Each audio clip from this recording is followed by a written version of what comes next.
bro. Terrible shot attempt. It's in the clutch. What are you doing, bro? No, wait, let me turn on this. What was the purpose of that, Brunson? That was a dumbass shot. Well, here come the damn Pacers. They fixing to get themselves a W. Kudos to them. Way to get the job done in the clutch. Incredible. Incredible. What a fucking finish, man. Kudos to the damn Pacers. What a job to get that done, huh? Shit. That's crazy. All right. Kudos to them. That's it for that. That was ridiculous. What was that shot attempt? What a series of games. Yeah, that's pretty much it for the game. Golly. What a finish. Way to come from behind. Them boys kept themselves in it. They kept themselves in it. Gotta appreciate the will to win. Good for them. Good for them. Now, it's on Denver to win one on the road. Golly, basketball is coming down to the wire. All right, let's go live. We already live. Are they Genjutsu? Really? Well, I'll be damned. All right. We already live. Well, what do you know? Yo, what's good? Y'all can hear me? Hold on, wait a minute. Let me make sure mic is on. Everything is working. Just came back from Florida. Okay, cool. We good. All right. All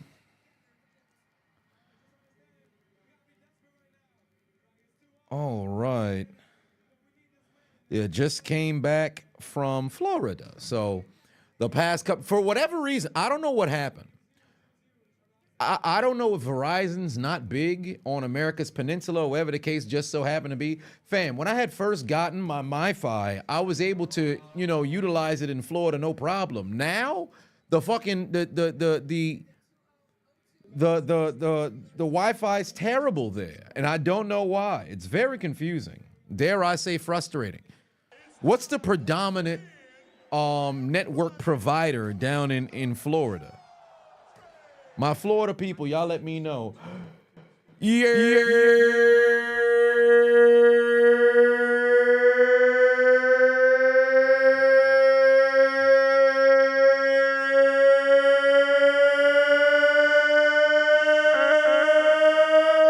Seven. Sorry, I don't want to be red Adonis today. I'm fixing to be red Adonis today. But, ladies and gentlemen, boys and girls, children of all ages, what's good with y'all? How are y'all doing? Cut off that damn echo. How are y'all doing? But what's good with y'all? What's good with y'all? What's good with y'all? What's good with y'all? What's good with y'all? Congratulations to the Pacers. They got themselves a W, and I'm actually excited about that because I want that New York series to extend. I won a Game 7 in Madison Square Garden that I can go and attend with my father. Funny enough, I talked to him yesterday and told him, hey, I'll let you know when we fixing to pull up to said game. So there is that. Olivia, 8 months subscribed. Gotta appreciate it. I did not watch SmackDown yet. TKG, 8 months subscription. I appreciate you. Oh, Lord Shovel said, you've been better. Let's go down the list and say hello to the people in the building. Don the King, Hunter, what's good? Randy Squared, Shovel, Mechi, what's going on? Dakari, J Nation, Nicholas, how is it going? Boomer Sooner, what's going on? Mark Wayne, Donovan, EXP Neo, Orange, Jaws, Black Freakazoid, what's good? J Dubs, Born Fresh in the building, what's good? Big Bobby Shooter, what is going on? What's going on? Ashley in the building. Jamar, Mr. Nobody. What's going on? Yeah, no signs of the diddler. A lot of people been sending me messages about my Met Gala reaction. Like, yo, why you ain't say enough about P. Diddy? What you mean? He wasn't there. Was there something I was supposed to see? Was P. Diddy there in spirit? Somebody let me know. Am I tripping? Punk Hazard said, how am I doing? I'm a little bit frustrated, to be quite honest with you, because for whatever reason, in Florida, my goddamn MiFi don't work. Well, it works, but it's not as strong. I don't know why that is. This joint right here, my damn MiFi just is not as... Flip it around, son of a bitch. Okay. Yeah, but it's just not as strong. It's just not as strong in West Palm Beach, in Miami, whatever the case just so happened to be. My goddamn MiFi is not as strong, and I got to figure out why that is. Other states, no problem, but Florida has not been my friend. Malachi, put 10 on it. Much love, said Sup Chiseled. If you were a coach, who would I trust more? Tobias, you said, who would I trust more? I have to pick between the one gentleman who cost the Sixers an opportunity to force a Game 7. His name is Tobias. Hitting a game-winning three-pointer in the NBA Finals, or Mitch Trubisky on a fourth quarter 2-minute drive. I'm taking Tobias. I don't give a fuck what nobody say. I'm taking Tobias. I will never trust Mitchell Trubisky in a clutch situation. And mind you, this is the NBA Finals versus what I believe to be a regular routine game. I'm still going to take Tobias Harris with the NBA championship on the line. Oh, Sierra in and out. Good Lord, when Mike Berman says bang, you got a game. Well, I mean, you mean Mike Breen.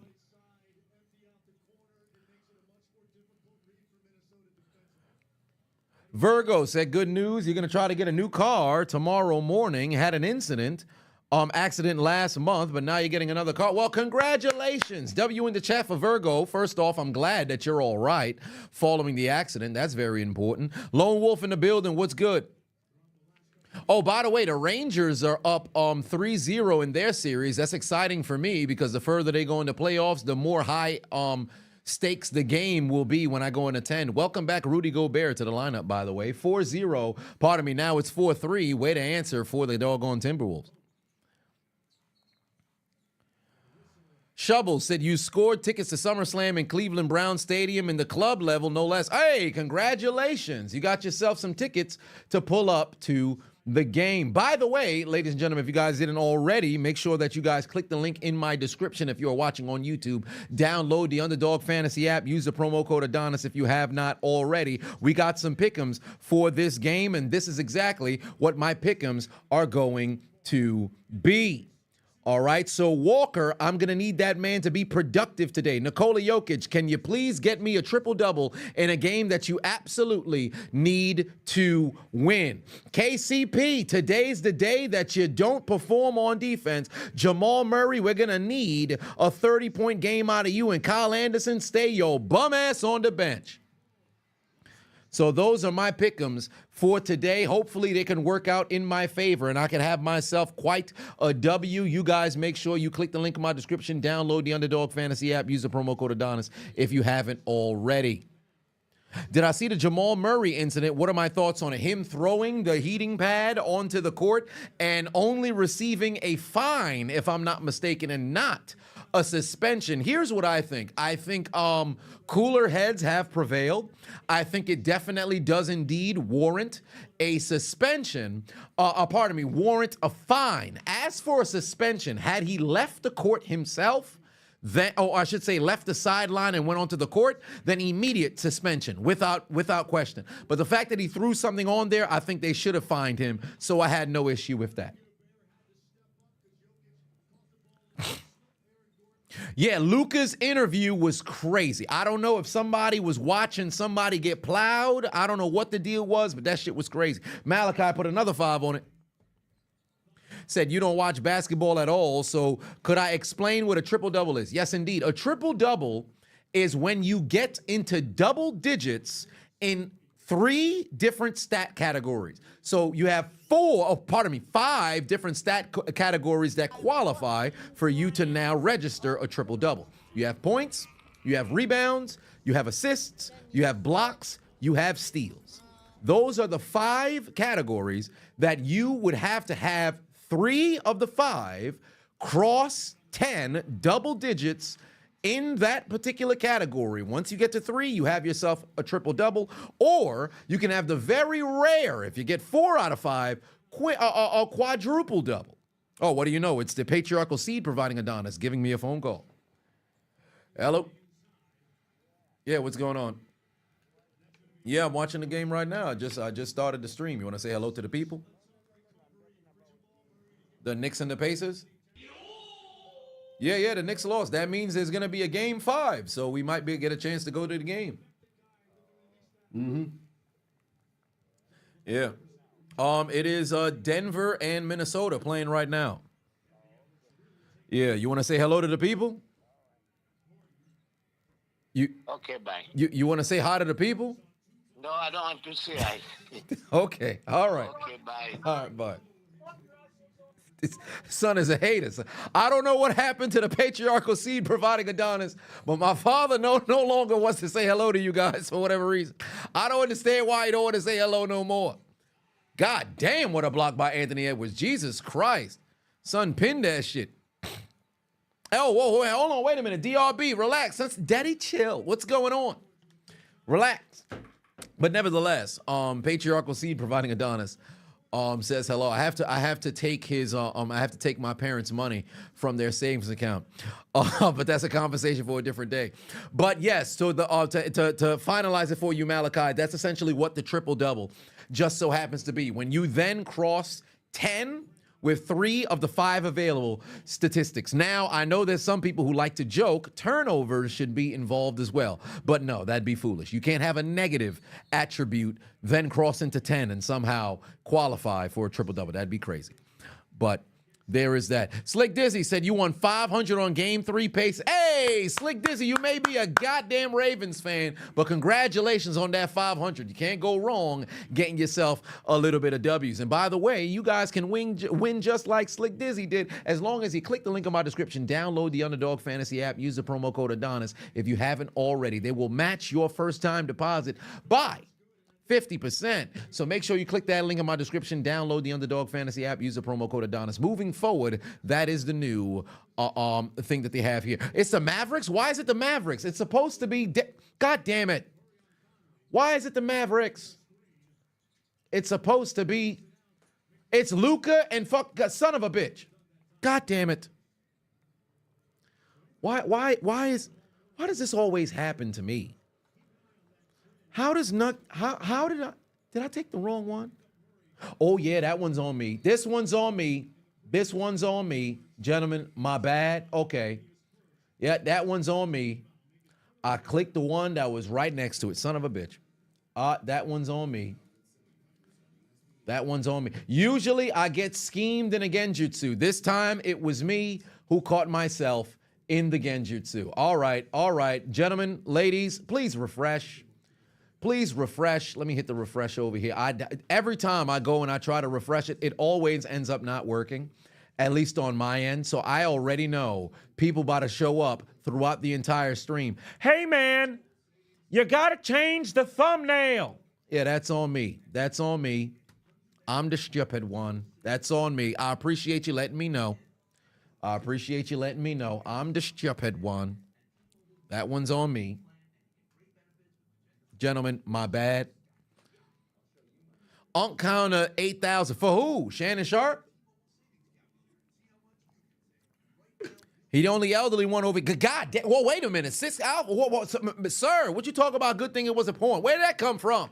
Wait a minute. Who's putting corn thumbnails on the tube of you? Well, then again, there seems to be one Rainbow Persuasion individual who just so happens to do it alongside showcasing his taint hole and also appendage. But that's a different conversation for a different day. By the way, don't think I've forgotten about whoever had sent me, the bleaching of the chocolate starfish video. I don't know if I'll be making a reaction to it. Maybe I just might. But all I know is today there are high frustrations because earlier I had recorded a response to the indictment and sentencing of Glenn Big Baby Davis. And would you believe, in my 13-minute rant, my mic wasn't plugged in.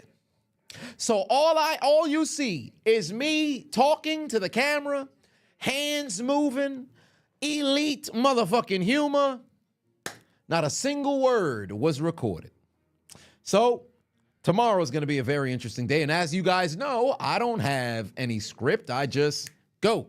So with that being the case, it's going to be very interesting what tomorrow is going to look like. So I haven't had one of those situations happen in quite some time. I thought I created a checks and balances, but traveling, I have 2 slots. One slot inside of my mixer goes towards one mic, the other one goes to the second mic. So I had it connected to my travel mic, not the stationary mic that stays inside the studio. And lo and behold, I am a little upset, but it is what it is.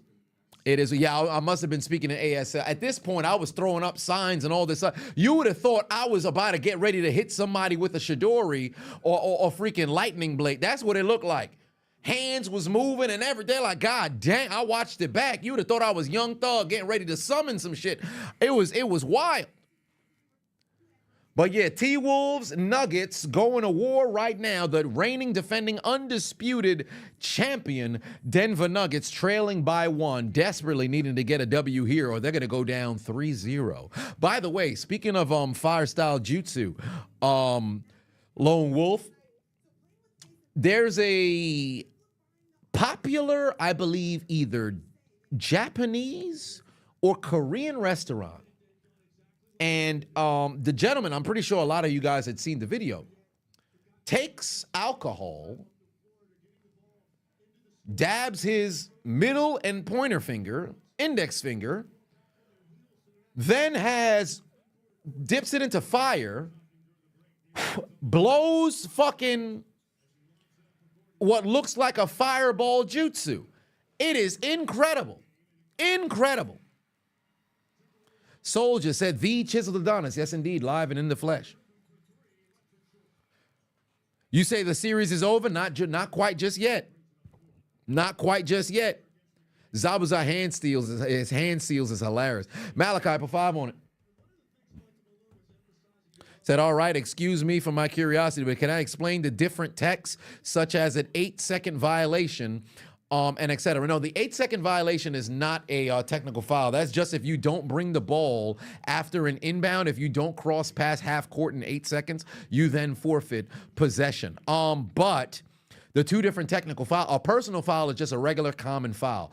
Technical foul, either there's a verbal jarring match, some sort of additional physical activity that's not basketball related for on court, and then ultimately flagrant foul is something that was relatively considered intentional, and then depending on the degree, it could be a flagrant 2, which is an immediate ejection, or a flagrant 1 that then gives possession to the opposing team alongside an additional free throw as well.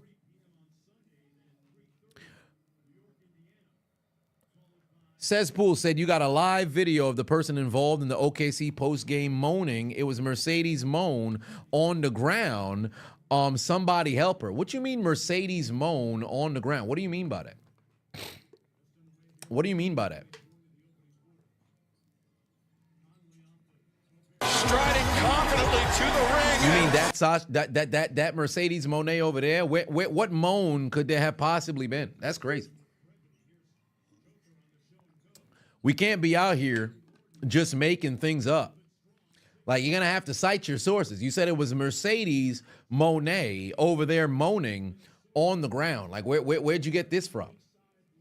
At what point did Mercedes Monet ever find herself moaning on the ground? Like, that's something that you have to be able to have some form of video Mercedes Monet left laying. And Oh my. Okay. Well, I take that back. Evidently we did indeed have the video footage. I didn't see that one coming. I apologize for my outburst. You have been exonerated of all wrongdoings.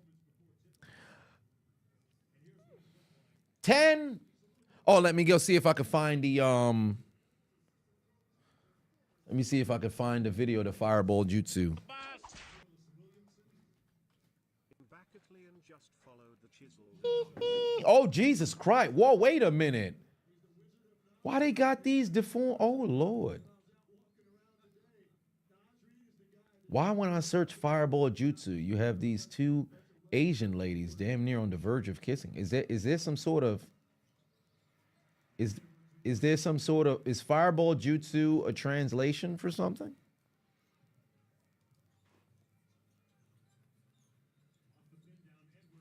What is going on here?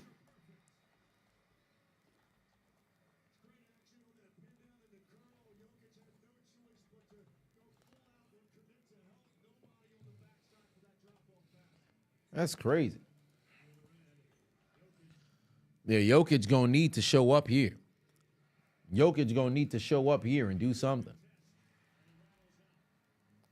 What am I watching on my laptop? Fam, I kid you not. Remember when I was going through before, and in the joint, oh, good Lord. Look at the, hold on, wait a minute. Jade Cargill and fucking Bianca Belair. Oh, Jesus Christ. Hold on, wait a minute. We must stay focused, my brothers. We must stay focused. Hold on, wait a minute. Malachi, for 5 on it. Said, even though you're the CEO of Chubby Chases Incorporated, Mercedes Monet can get the black pole. Hashtag I need it. Sir, you need to relax. But tie game, 12 all here. Nope, 14-12 it is. KCP definitely stepped out of bounds. I don't know how they didn't call that, but look at the way for MPJ to go find his way inside and get himself a bucket. Did I see the new After Hours? No, but I probably should. Let me go see what new After Hours we have over here. Oh, you got a Jazz edition. Yeah, you know, we're going to get there. We're going to get there tonight for sure. There's no way this game does not pass 12 midnight. So look forward to posting all the After Hours there when the time does indeed come. MPJ is the truth. Tell you the truth, had he not fucked up his goddamn back, he probably could have been a star for a different goddamn team. But I'm glad that Denver was able to hold out with him through all the injuries, because any other team would have probably let homie go. A bunch of other teams would have probably let homie go. Jay said, would I rather take the tornado DDT from Jade Cargill, or would I rather take a Swanton bomb from Jeff Hardy into a garage bin? I would take the tornado DDT from Jade Cargill. Are you kidding me? Jeff Hardy is known for paws being very stiff. So with that being the case, I'm rolling more with Jade Cargill. Hold on now. Under 3 minutes left to go here. Look at Jokic inside. Gonna get himself to the line right now. He gonna need them damn free throws. They're gonna need everything they can get in order to win, because they are on the road. Like, for those of y'all who don't understand the severity of what the Nuggets find themselves in right now, they are behind 2-0 in a series where they lost both their games at home. So essentially, the best thing that they can possibly do at this stage is win both games on the road to set up a home court advantage, flip of the momentum in Game 5. Minnesota can truly afford to lose Game 3 and still have leverage in Game 4. But if they really want to put the fire to the feet of the defending champions, beat them now. And now Denver's got to make history.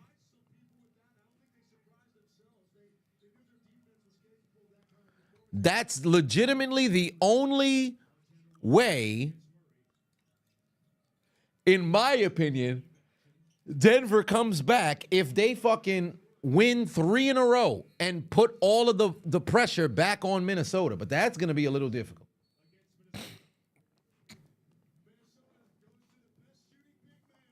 Alfred, yes. Next week for sure, or possibly on Monday. But yes.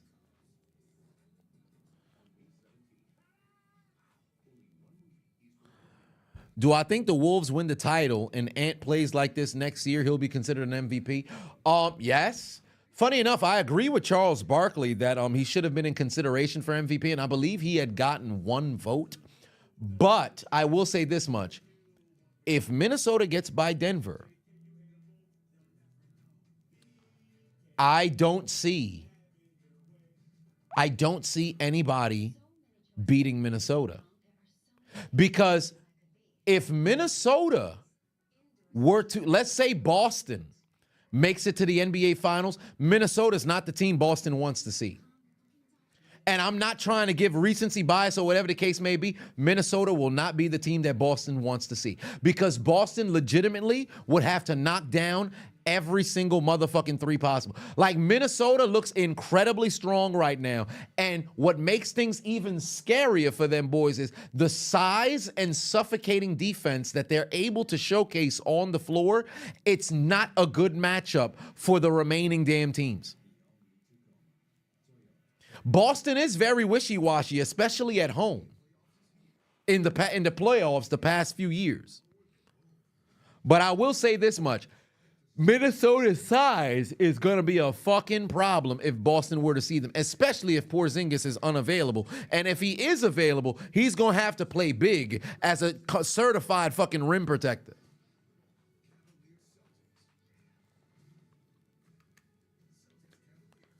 TDM said, I said this last year with the Warriors before Denver won the championship. My thing with the Warriors is the Warriors can compete, right? Because here's the thing. The Warriors lost in the second round to Los Angeles, right? And I said if the Warriors got by Los Angeles and didn't lose in 6, and they played Denver in the Western Conference Final, I think Denver, Jokic was playing out of his mind, right? Jamal Murray always comes alive in the postseason. But if the Warriors had shot the way they did in 2022, but this time in 2023, they would have had a legitimate chance. But LA, primarily Anthony Davis, was able to propel them past Golden State, therefore preventing them from doing anything. This year, I can say the same thing regarding Minnesota, because here's the thing. If Minnesota gets past Denver, I don't think Dallas is going to be able to fuck with Minnesota, because Minnesota will dominate Dallas inside the paint. And if they play against OKC, I think they're simply stronger than OKC. So it's a nightmare matchup for any remaining, the 7 remaining teams. It's a nightmare matchup if they play against Minnesota playing the defense that Minnesota has played the past couple of games. That's where it's going to be a fucking problem. Pickleman put 5 on, said, this is why you love basketball. You can't think of a more exciting sport. As you put 5 on it. Minnesota isn't being, so I guess you mean that they're not beating OKC. Here's the thing, right? I think it can be a very compelling series, but oh wow, look at Jamal Murray going coast to coast. Here's the only reason why I think it'll be an issue for them boys. SGA has been able to get to the paint and get to the perimeter for the most part. But if you're in a situation where you're playing against Minnesota and Gobert is now inside the paint, and that makes things a little bit scary, for OKC, they're going to need Giddey. They're going to need Dort. They're going to need all those dudes to hit those perimeter shots. But then at the same time, Minnesota's not only preventing you from getting to the paint at will, they're also denying at the 3. It's going to make things very interesting. Chet Holmgren would have to end up being the X factor for that particular series.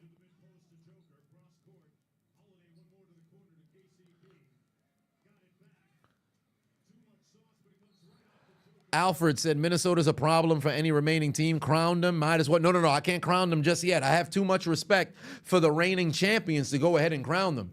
But that's why I'm saying, if in the event Minnesota gets by Denver, because this series is not over just yet, but if in the event that Minnesota gets by Denver, things now become very interesting down the stretch. Things become very interesting down the stretch.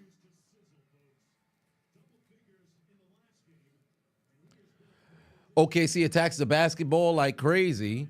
They're going to get in big foul trouble, and it's going to be OKC in 6. Here's what's interesting about that. They do attack like crazy, but Minnesota plays disciplined defense. So now, rather than racking up fouls, you can mess around and just get good contests. Then when that happens, then what?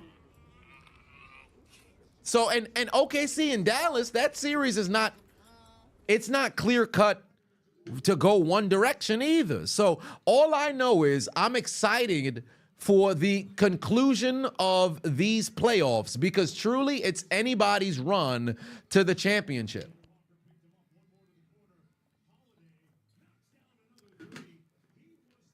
It's anybody's run to the championship. Jason Tatum choking in the first round playoff games is crazy. Well, I mean, give it time to go through.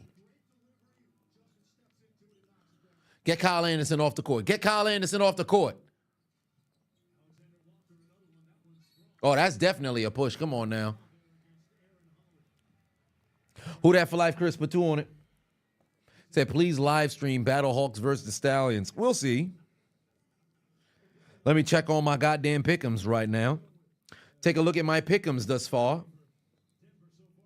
This is where I'm sitting. I don't have a single lock thus yet, but I need KCP to continue to brick from, I should say not brick, but just not pick up any steals or anything like that. Jamal Murray with a strong start, 8 points. I need him to get 21. Yeah, 21. I need Jamal Murray to get me to 21. First quarter coming to a close right now. Where's Jokic on the triple-double chase? He's got 5 rebounds, only 1 assist and 3 points. I don't like that. I know he's going to score over 10. The assists, he can usually pick that up as time progresses. So I'm hoping he's going to be able to dish that out a few more because I know he's going to get the rebounds. I know he's going to mess around and get the points. I just need this man to go rack up some more assists. End of the first quarter.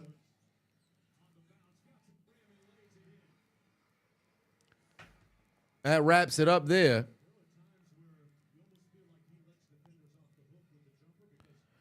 Give us the Knicks Rangers double championship. You want to see New York burn down is crazy.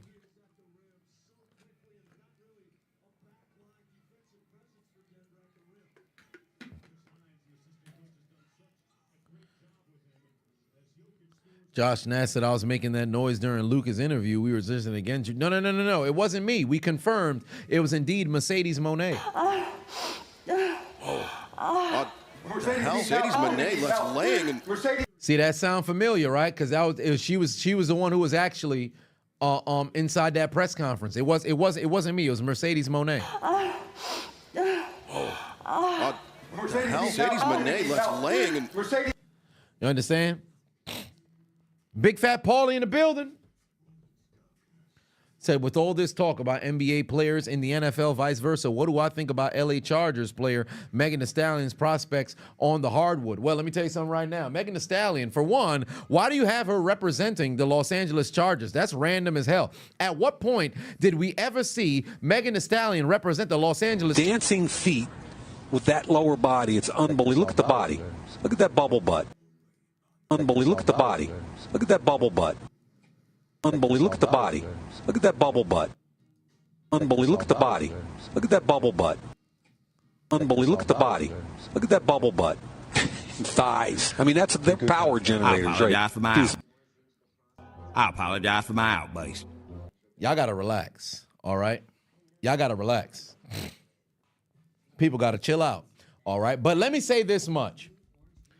To Josh Jones, I believe it. No, not Josh Jones. Jacoby Jones, Austin Rivers, and everybody else who got a take on the NBA players being able to play in the NFL or NFL players being able to play in the NBA. Y'all are athletes at the highest level. If you think athletes at the highest level wouldn't at least be able to play in the very next sport, you're foolish. Now, when you talk about excelling, that's a different conversation. But these motherfuckers is talking as if it's rocket science in order to play in another sport. Basketball players can play football. Football players can play basketball. But more often than not, it's football players who can cross over to basketball. Basketball players crossing over to football would be a little bit more difficult because basketball is more of a contact sport. Football is a collision sport. So the physicality that you see in basketball, football players would then be able to endure that. Furthermore, the stopping and starting, the jumping and leaping, hey, guess what? Football has all of that. Most of the intangibles that then exist within basketball, football players have it. However, the endurance, you'd give that edge to basketball because you have to both play offense and defense, in contrast to football, with outside of only a few hand-selected players throughout NFL history, they play both sides. Basketball, for all intents and purposes, is a much more skilled game where you're multitasking, per se, doing a little bit more than what you're doing in football. Football, more often than not, you have 1 or 2 jobs, 3 at maximum, depending on your position. So, overall, I say to everybody who's damn near losing their mind regarding this damn vice versa take of can they play in each one, y'all need to fucking relax. Or make content out of it. If you still in shape, take your ass to the football field, see what happens. Take your ass to the basketball field, see what happens. And then we can move forward from there. Because vast majority of motherfuckers who play at the highest level were probably 2 sport athletes at one particular time. So why are we acting like it's so fucking foreign to see a basketball player who's good at football or a football player who's good at basketball? I don't understand. Motherfuckers is just wilding for no goddamn reason. Jonathan put 2 on it. Oh, pardon me, put 5. Said, we going back to Denver 2-2. We shall see. And you also put 5 on and said, the Broncos need this energy. They gonna need to. Steelman said, you can't think of any player transitioning from football to basketball at the collegiate level, but I've seen it from basketball to the NFL. Here's the thing, right? Football to basketball at the collegiate level, because if you consider the percentage of football players who then go over and play, because, for example, Charlie Ward won a Heisman in football. He played in the NBA, right? So there are instances. Antonio Gates, Tony Gonzalez, those guys were basketball players, went to the NFL. Draymond Green, who's in the NBA right now, 4-time champion, defensive player of the year, future Hall of Famer. He was attempting to play football in college, and he was primarily a basketball guy. So there's people who have done it. Julius Peppers as well, basketball player in college, football Hall of Famer. So there's a lot of guys who are capable of doing both. However, it's different roles for everything. Here's the thing in football. You take a football player, you bring him to basketball. Somebody like Travis Kelce. Matter of fact, not even a Travis Kelce. Terrell Owens. Randy Moss. Michael Vick. A lot of these dudes, 2-sport athletes. They may not have played at that level because once they made their mind up, hey, this is what I'm doing, they're going to roll with that. But Shannon Sharp was a magnificent basketball player when he was playing in high school. Deion Sanders, same shit. Michael Irvin, same shit. A bunch of motherfuckers was capable of playing both. They're capable of playing both. I think we get into a point where it seems like motherfuckers is making it seem as if it's so far-fetched. A lot of the skills necessary for both sports are very similar.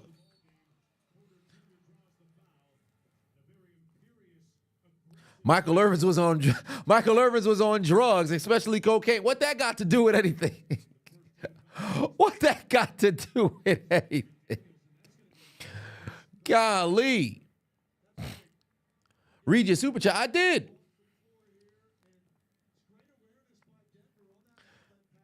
Son said he was on. Michael Irvin was on drugs. How Michael Irvin catch a stray out of nowhere? Our son catch a stray out of nowhere. So we talk about, all these guys was good at playing basketball in high school and camp. Hey, I just want to let you know, hey, Michael Irvin was on drugs. Wait a minute, sir. Hold on, wait, time out. It's under feds. I mean, yeah, Michael Irvin was definitely spending his time outside on the back streets. You buy 14 grams of crack. Then you sell it. All right? There's no denying that he was... Who was on crack? He was on crack. Understand what I'm saying? He was definitely on crack.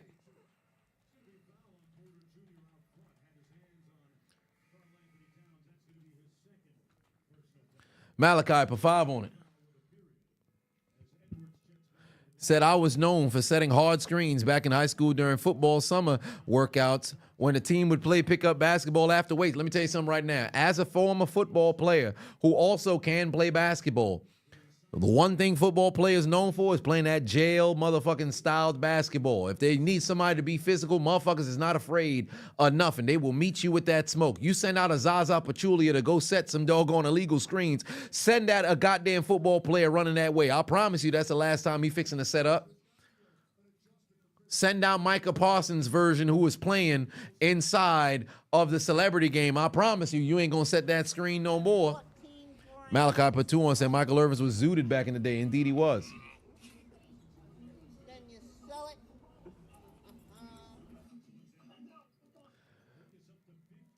Buy 14 grams of Basketball just became street ball. Indeed. then you sell it. Oh man. I'm getting this Michael Irvin video up. That's why I keep looking over because I want to download it now. I fucking love this shit because I watched it live years ago. Here we go. Since you brought up Michael Irvin, it's only right. Man, oh my God, this is what's wrong with today. The young ladies today, they're not learning from mom how to cook. We're losing recipes, and now we're going to lose. Peyton Manning's not. We're losing recipes. We're losing recipes. Don't you ever forget. We're losing recipes. Fucking classic clip indeed. Classic clip indeed. You can never beat it, son. Oh my God, I love that joint. Cause son is preaching. Golly, yo, somebody tell Minnesota it's time to wake the fuck up.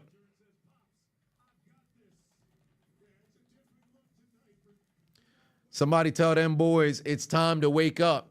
Because they trailing by 17. Jamal Murray out here cooking. Jamal Murray out here cooking.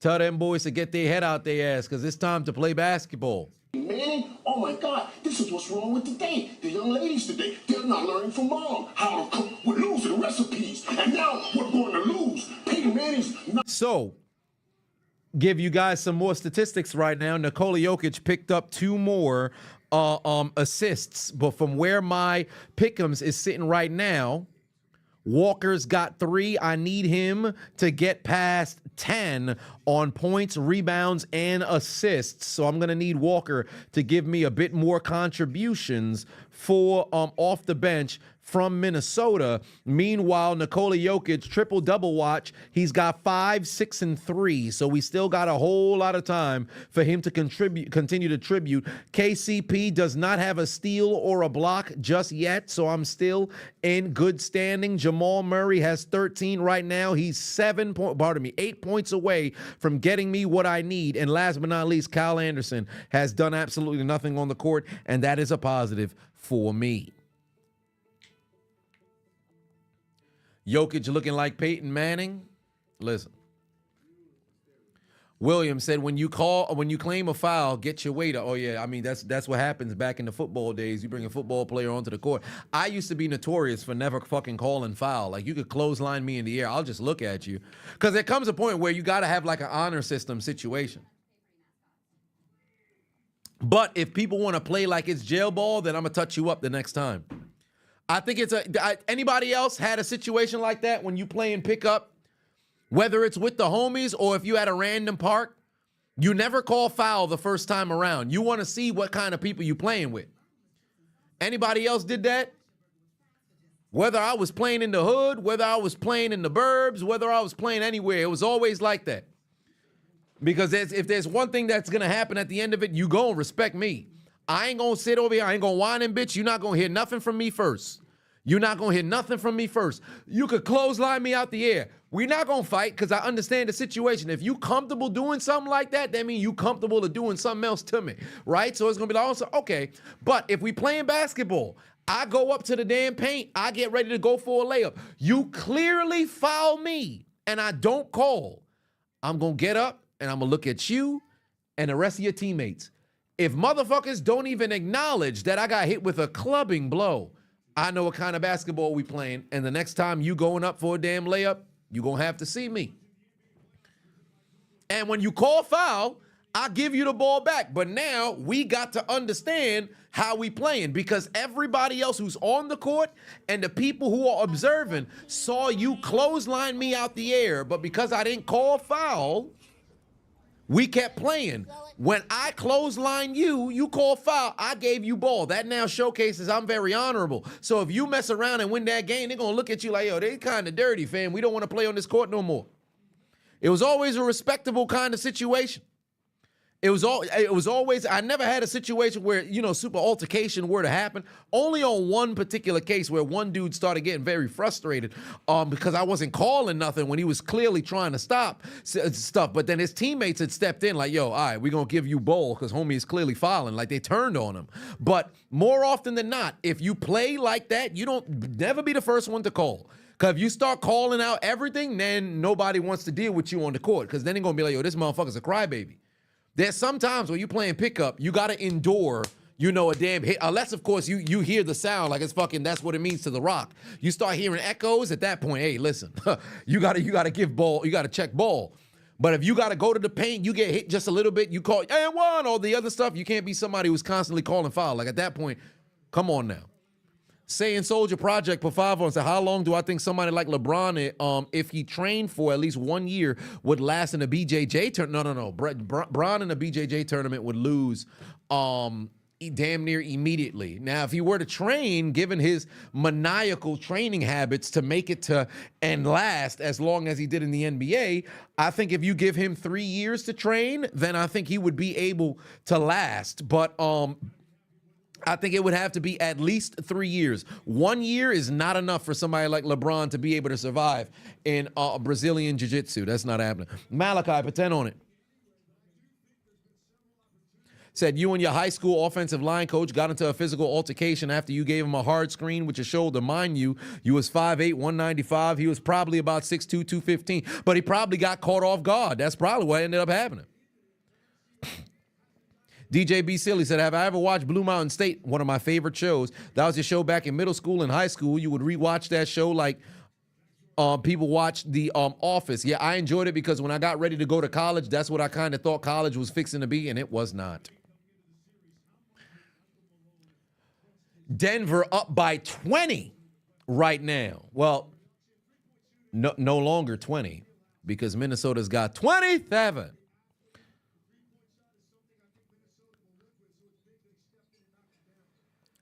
Fam, if you Minnesota, you're gonna have to wake the fuck up, bro. Minnesota sleep than a motherfucker right now. And they know they could low-key coast in this game because they took back home court advantage. Because truly,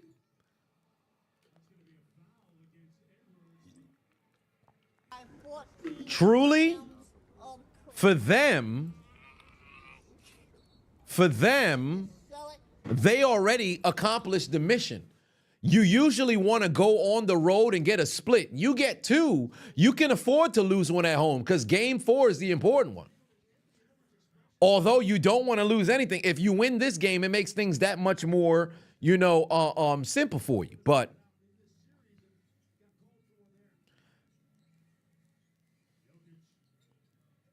yeah, Denver woke the fuck up. But if you're Minnesota, you can't just lay down and let them motherfuckers run away with it. Oh, great fucking run from Minnesota. All right, 13-point deficit again. All right. Wait for Minnesota to start to getting back into this. They ain't laying down just yet. They ain't laying down just yet.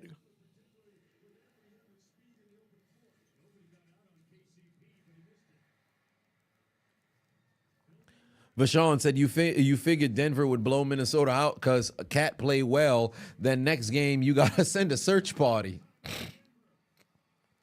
Right now, Denver's making an unfortunate opening of the door to see Minnesota start to make a comeback here.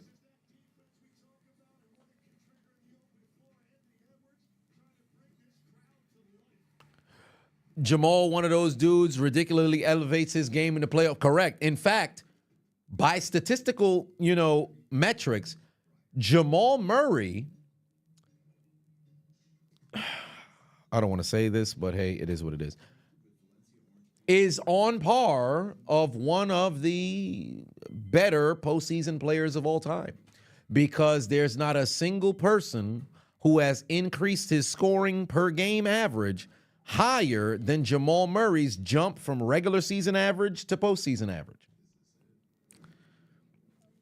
He increases it by, 7.5 or 8.5 points per game? So you talk about by metrics and statistics when it comes to elevating. Remember, Shaquille O'Neal, his G14 classification, always said you want to have your points per game elevate by at least 4 to 5 points from regular season to postseason. Jamal Murray damn near doubled that.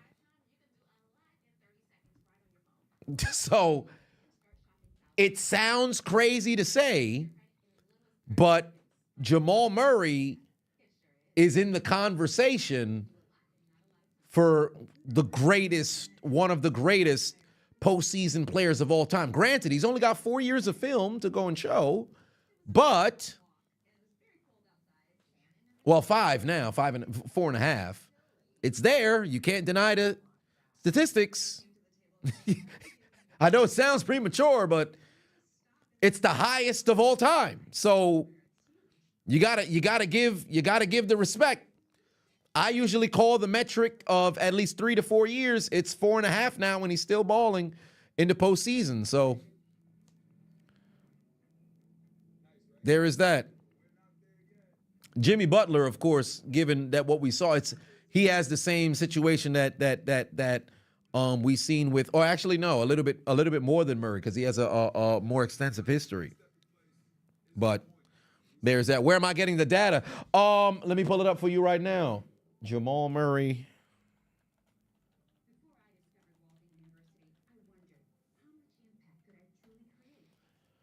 Jamal Murray, playoff statistics.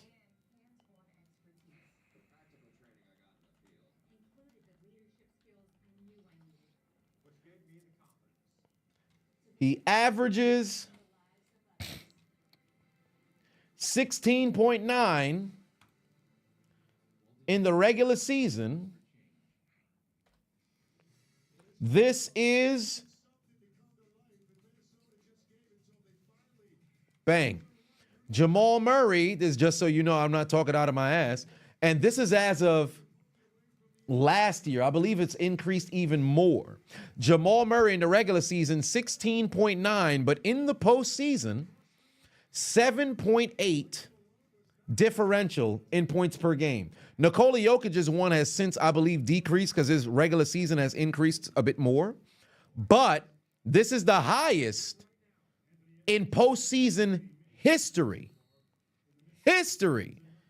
Jalen Brunson has he's new on the block, so it's too soon. But Jamal Murray has won a championship alongside, Jokic. So with that the case, it's something that's solidified. Now, that's where I'm getting the statistics from, because I remember watching and seeing that, and he's still since been as consistent as well. But you have 4.5 years of seeing Murray play at a higher level from the bubble up until now.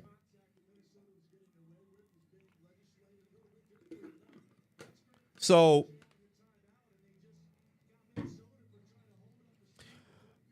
Epic said, Jimmy High Roller just dropped a detailed video in the damn near forbidden. Really? I like Jimmy High Roller. I didn't see that one. Wait, when did he drop this one? Shit, that's how you know I know my shit too. Good shout out to him. Hold on, wait a minute. He dropped a new one. I haven't seen one of his videos in a minute. High Roller. That's what's up. I love that dude's videos. 8 days ago? Well, what do you know? Yeah, it's the same shit. I'm glad he knows too. See, he know ball. We don't got to worry about that. We know Jimmy High roll the love ball. He does his homework too. Good for him. What do you know? I'll have to check that out after the stream. It's good to know that I ain't the only one who's out here doing homework. He has good content. I enjoy his stuff. 47-32 is indeed the score. Well, 47-32. I mean, come on now. Gobert got to make his goddamn free throws. What you doing? Minnesota had an opportunity to cut this deficit below double figures, and then unfortunately for them, that ain't what the fuck going down right now. And somehow,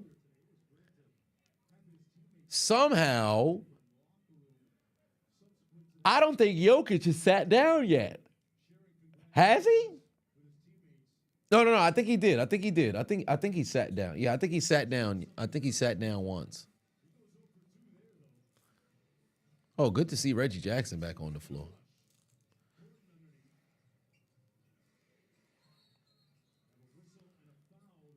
Do I think LeBron will get one more ring? Not in Los Angeles. Not in Los Angeles. I think the only way we're fixing to see LeBron get another championship is truly if he pairs up with somebody who's top 5 in the league. He is not going to win with what he has right now. That's just what it is. Because LeBron is no longer a first-team All-NBA kind of player at this advanced stage of his career. So he's going to need somebody who's a perennial first-team All-NBA player. He's not going to get there with Anthony Davis and company, because I think this year, truly, for Anthony Davis's standards, was somewhat of a fluke. You're not going to have Anthony Davis be that healthy for another couple of years moving forward. It's not happening. It's just not happening. So in my opinion, I don't think LeBron gets there on the team that he's on. I think he needs somebody who's first team All-NBA in order to make it happen. Or,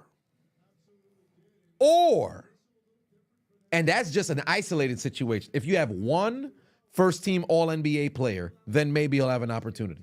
But you get him alongside 2 other All-NBA, first, second, or third team, now you got an opportunity. Legitimately, you would have to put him either beside a first-team All-NBA player or 2 other first, second, or third-team All-NBA players. Create a big 3 where he's the third. Now you have an opportunity.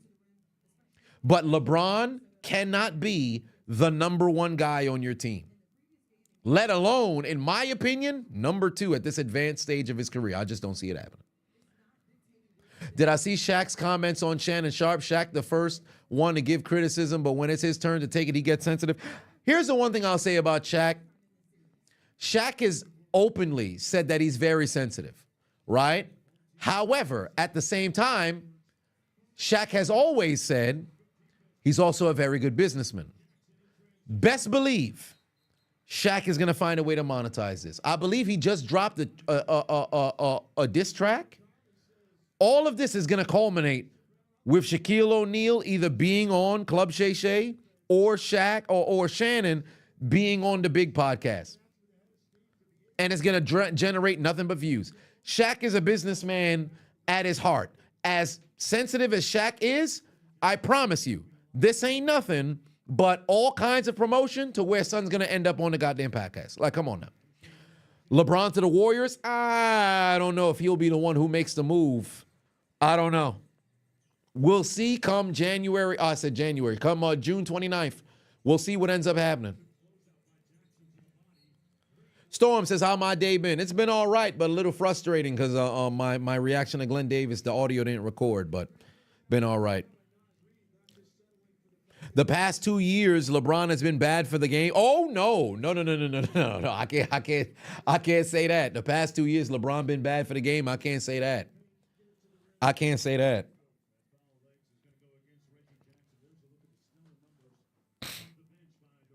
Clay takes a pay cut, CP3 takes a minimum veterans, and LeBron heads to Golden State, it's over. No, it's not. They don't have what they need to win. Clay takes a pay cut, continues to come off the bench. Okay. He's regressing. So now that 17, 18 that you were getting will probably drop down to like a 14, 15. Draymond, for the most part, can still be somewhat lethal alongside LeBron on the court because you'll really be able to activate everything that Draymond brings to the table. But still, you're in a situation where you need more. And that'd be a terrible spacing for them on the floor with what they would have. Yeah, I don't like it. Adding LeBron just to that Golden State Warriors roster, that won't be enough for them to win.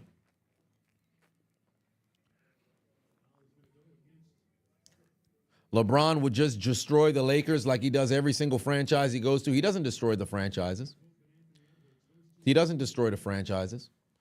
I think his style of play definitely minimizes a lot of particular role players for what they're actually capable of doing. You kind of get boxed into having to play different kind of roles. But I will say this much. I think if you actually surround him with the right pieces, then you're in a situation where things really can work. Trade, I think Wiggins would have to go. If LeBron were to go to Golden State, then Wiggins would have to go. If you're Minnesota, obviously cutting it to 10 is going to be a little bit of a tall task heading into the half, but if they could at least get it down to 12, they could be in a good spot. Then again, yeah, if they could get it down to 12, 11, maybe even 10. I don't know about getting underneath 10.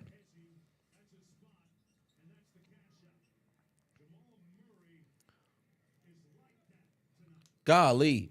Z said this game shows that Anthony Edwards is an inefficient shot chucker and nowhere near MVP, let alone compared to the GOAT. Hold on, wait a minute. Let's pump the brake. People who is talking about Michael Jordan and Anthony Edwards and all this other stuff is very premature because you can't go game by game and judge players. I think that's very foolish. I think it's very foolish to go game by game and judge players because by that logic, during that 2-week span that they ran with fucking Linsanity, in 2013, 2012, he might as well have been the greatest player to have ever played the game. You can't go game by game. It has to go year by year type of situation. And although Anthony Edwards did appear to have arrived and definitely plays with a fierce veracity that looks very MJ-like, it's too soon. Too soon. Too soon. J.O. Big Oos in the building. What's good?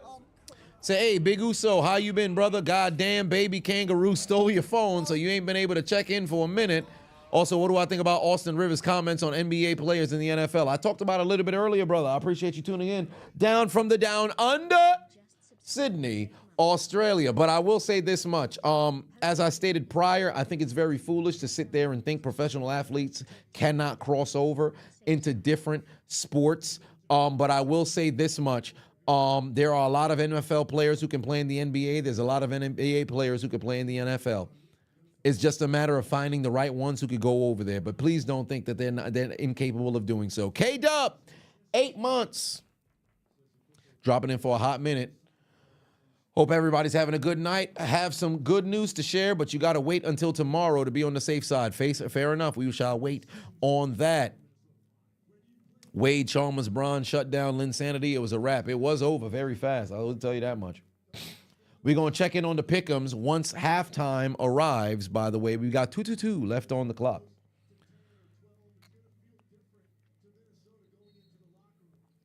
Everybody has tough games.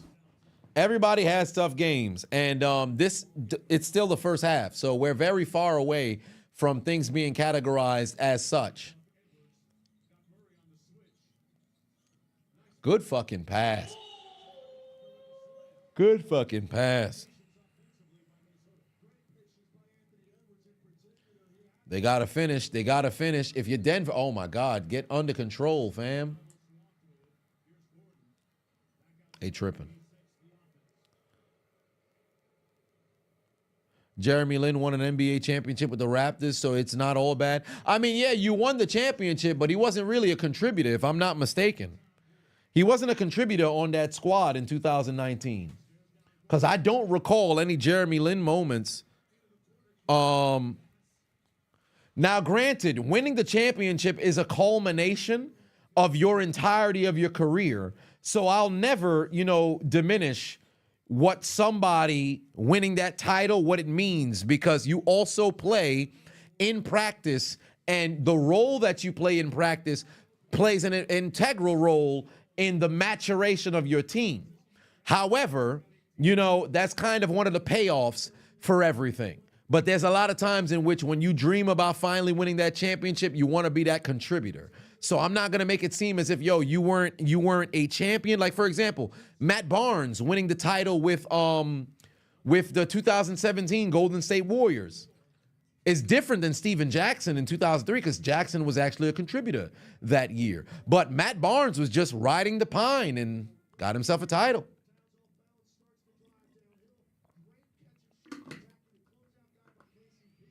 $24K said, did I see Nick torch Pat Beverly's whole career?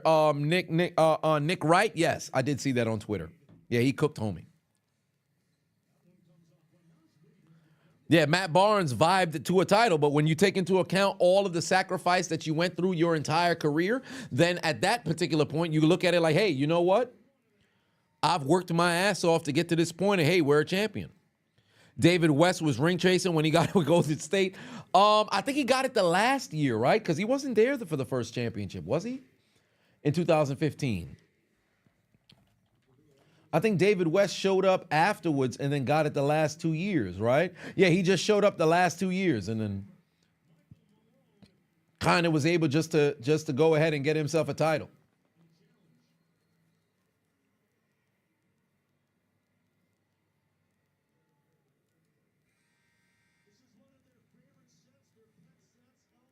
Minnesota getting cooked tonight? Well, it could be a tale of two halves, because if there's one thing that I know about Denver, if they start fast, they usually finish slow. If they start slow, they finish fast. So we'll just have to see how everything plays out. And at the half, it's a 15-point lead. Hell of a job from Denver to maintain double digits, let alone 15-5 away from 20. That's what you want to see from a performance in the first half. Denver played magnificent basketball. Kudos to them. Kudos to them. Every old head be ring chasing. Well, not necessarily.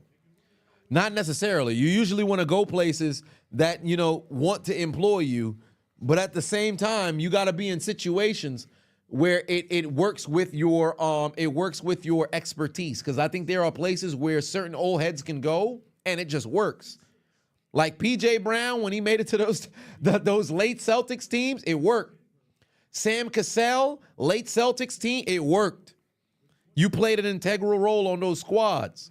Shane Battier, not so much Juwan Howard, but Shane Battier, Mike Miller, Birdman, like those type of situations, it works. Although they weren't quite as old. I should use some different example of an elderly individual. Jason, no, I can't use Jason Kidd because he was integral as well. Older people who go to a damn team that they actually fit in and play a role. No, Boris Diaw, I can't use him.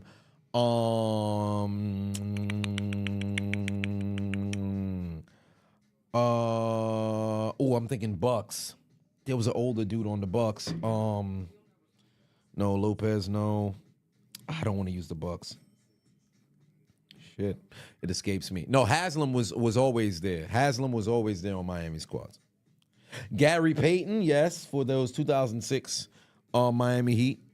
PJ Tucker, no, I wouldn't. Tucker was still, playing basketball, at least for his role at the time. Yeah, Sam Cassell was on those, but he was young on those Rockets championships, just like Robert Horry. Just like Robert Horry. Nobody will ever look at Robert Horry and be on some, he was just a ring fucking merchant from all the different things. He played an integral role on all those championships. Edgar Hardy said, what do I think about the game so far? I think Denver is playing with reckless abandon, which they should. Because remember what I said at the beginning of the stream. for this game, Denver has to play like this is a game 7 back up against the wall, cannot afford to lose because you understand what's at stake. You lose here, you're down 0-3. Never in history has there been a team that has come back from a 3-0 deficit in the postseason. There's only been, I believe, 4 teams that has ever even forced a game 7, but none of those squads has ever won. So with that being the case, you must win this game. However, the positive for Minnesota is all your goal is when you go on the road for the first 2 games in a series is to get a split. You won both. So truly, game 3, you low-key can coast because game 4, the same pressure that was on display for game 3 still remains for game 4. Just because you avoid that 0-3 hole, you're still down 2-1 and the pressure's still there because home court advantage is still not there for you. So it's the exact same pressure. So essentially for Minnesota, if you were to drop this one, it's not okay, but it's okay.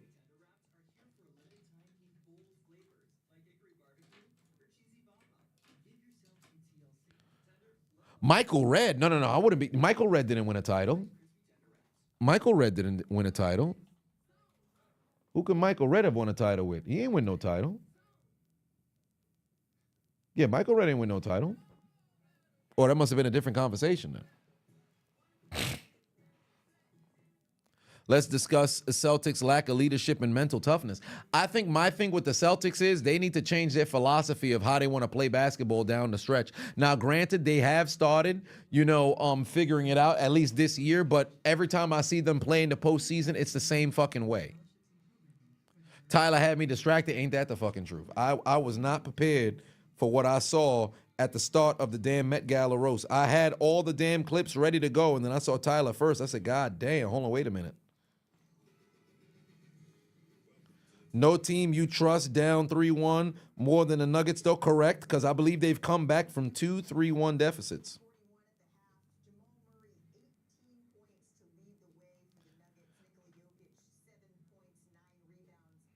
The same reason Sean Kemp also haven't had his jersey retired in OKC, neither played there. Yeah, because they need to bring back the Seattle Sonics as a franchise and revive their history, but OKC took all the history with them. I should say the Sonics took all their history to OKC with them.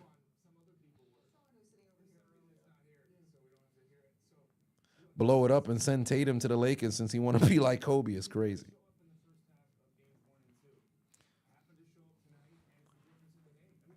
Edgar said kind of like no team came back from 3-1 deficit until LeBron and the Warriors in 2008. No, it was 2016, and no team had ever overcome 3-1 in the finals. There had been overcoming of 3-1 in the playoffs prior, but never in the finals. So that was the first and only time ever in the NBA Finals.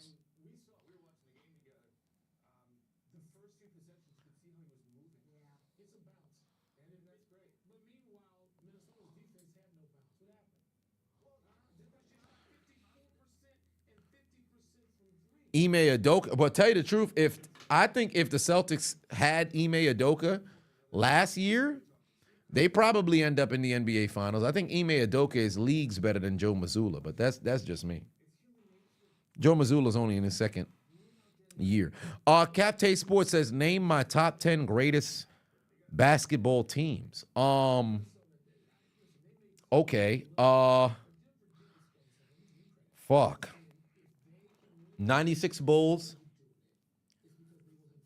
96 Bulls, 2017 Warriors. Fuck. Yeah, because I have to count regular season too. So 96 Bulls, 2017 Warriors.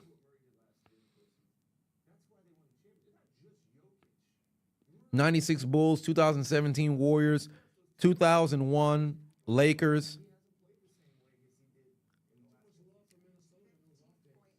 72 Lakers that won the title? Or was it 71? No, I think it was 72 Lakers. 86 Celtics. 86 Celtics.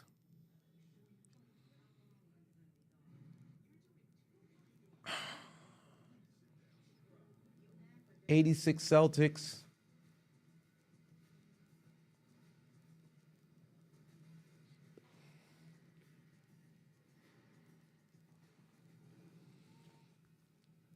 That's my 5. This is where my bias comes in. 2013 Heat.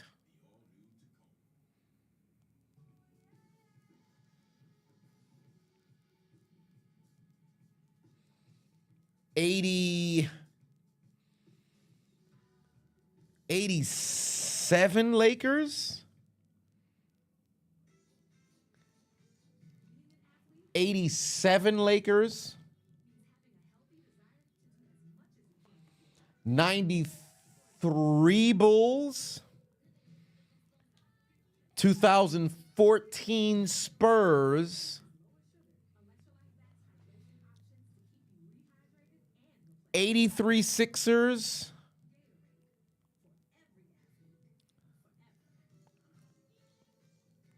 And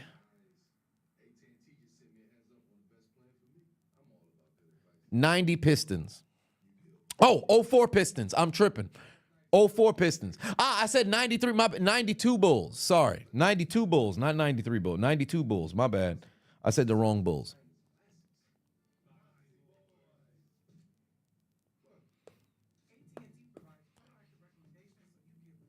No, 26. 2016 Cavs. But then now who do I?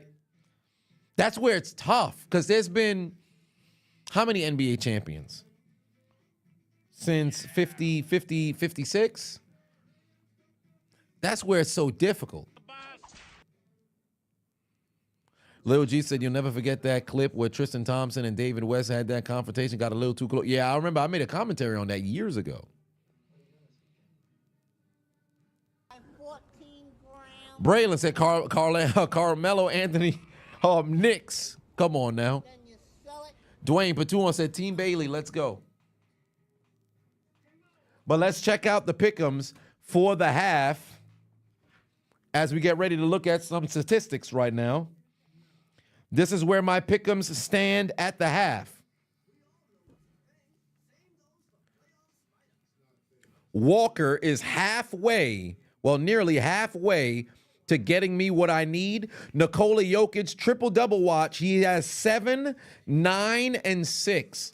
7 points, 9 rebounds, 6 assists. So I just need him to get 4 more assists, 3 more points, and 1 more rebound. KCP, not a single block, not a single steal. Jamal Murray is 3 points away from getting me what I need, and Kyle Anderson, bum ass, has not since scored. He's only taken 1 shot. So I'm still feeling very, very, very, very, very positive about where my champion picks are right now. But I'm going to need my biggest fucking fear is Nickel Anderson Walker not getting me what exactly I need here in this second half. So if he can get me what I need, I'm feeling confident. If not, I'm a little afraid. Ryan, put 5 on it. Said next NBA teams will be Seattle, Las Vegas, maybe Kansas City and Louisville. Memphis, New Orleans, Louisville will be in the Eastern Conference. Well, I know for a fact Seattle and Las Vegas, but those are going to be Western Conference teams. I do not know. Louisville actually would be pretty good for a basketball team. Memphis getting another one, I don't know. New Orleans is more of a football state, to be quite honest with you. So I think one of the Carolinas, well, maybe South Carolina, perhaps. Dwayne Patuan said, who do the Sixers go home because of? Well, I mean, we all know that answer. We all know that answer. You ain't got to ask nobody else. It's easily. Tobias! Come on now. Tobias! Tobias! Vegas wants an NBA team badly, and LeBron wants to own it. LeBron wants to own it. Carmelo let Lala talk him into staying in New York instead of going down to Miami to make a big four. But thus far, it is indeed Jamal Murray leading all scorers with 18, followed by a tie between Michael Porter Jr. and Karl Anthony Towns with 12 points apiece. Funny enough, it's Nikola Jokic who has 7 points on the day. Many people didn't see that one coming on 21 minutes in the first half. Anthony Edwards, only 9.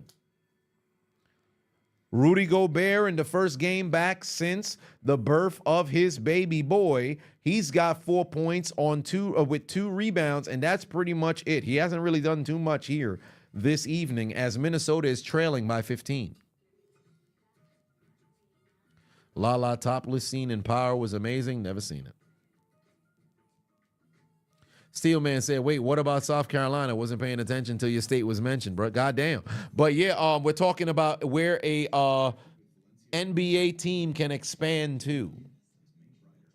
NFL would have an expansion in the next couple of years with overseas game. Indeed, they will. I wouldn't be surprised to get an overseas franchise, but I don't know how to feel about that.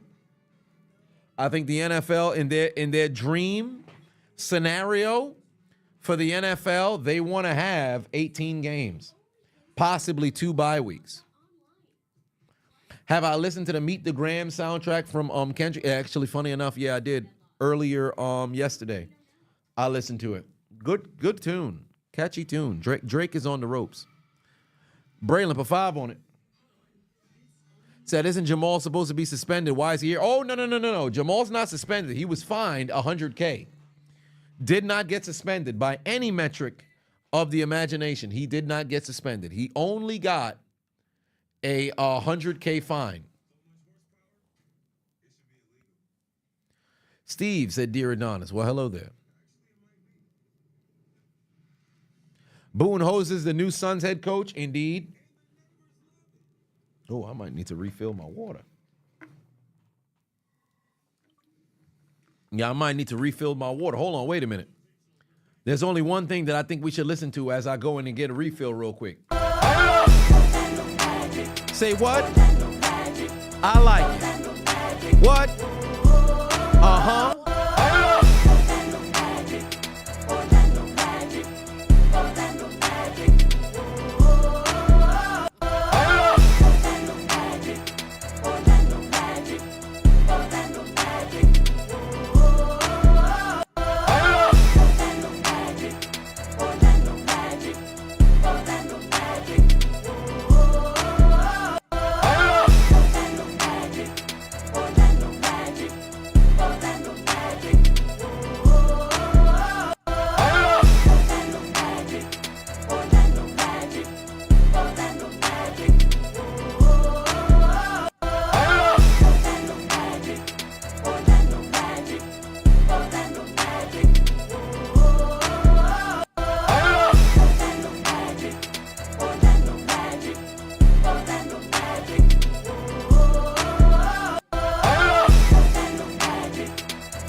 Enough of that.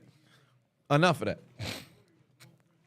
But it is indeed the Cancun Magic. Second half is underway, ladies and gentlemen. Second half is underway.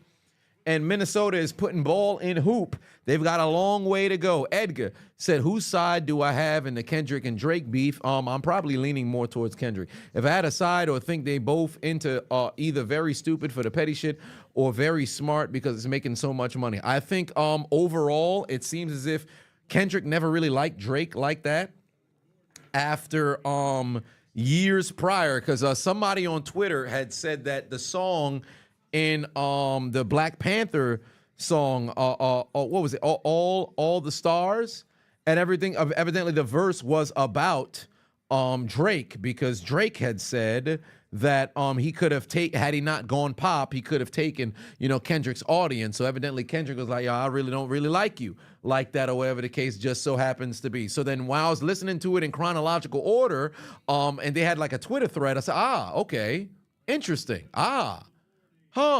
Listening to all that other stuff. And I said, whoa, you know what? All right. Yeah, I think Kendrick got it. So we'll see how things continue to progress, but I'd probably lean more towards Kendrick than lean towards Drake. John says that KD better enjoy those 2 rings he got playing second fiddle to Steph. Seems he can't get any on his own. Funny enough, I don't think he was playing second fiddle to Steph. I think unequivocally KD was the best player on the court. And, well, maybe not so much the best player on the court, because I think LeBron did play slightly better than him in 2017, not quite in 2018. But I do think Curry could have had an argument for MVP in 2018, but Game 3, I believe, favored KD much more than it did Steph. But one way or another, I don't think he played second fiddle there, because KD was the best player in a Warriors jersey during those two finals runs. Of 2 finals victories, I should say. They went to 3 consecutive. Kendrick did remove the copyright so content creators can make money off reacting to the disses, indeed. Kendrick just dropped again? Really? Golly. Rashad says 2 weeks is a good idea if they're increasing the games being played, but damn, you would miss seeing your squad during those weeks.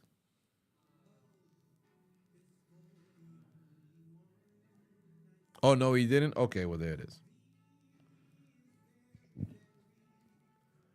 If you're the Timberwolves, you're going to need... I can't believe we're only 1 minute into the goddamn quarter. We already got a goddamn television timeout. Now, I need a little bit more to hit so my pick'ems can go 5 for 5, because it's been a little bit since I went 5 for 5 on my pick'ems.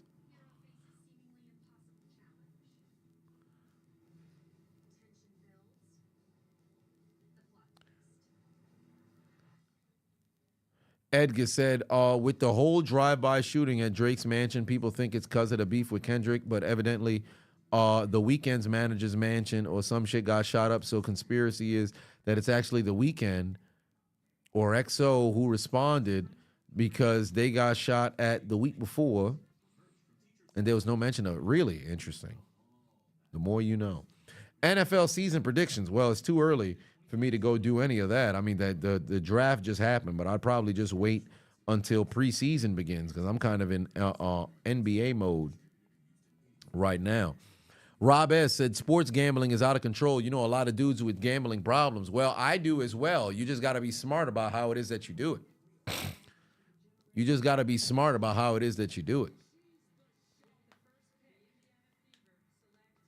Look at the promotion they got with Caitlin Clark over here. Look at them actually being able to promote people the right way.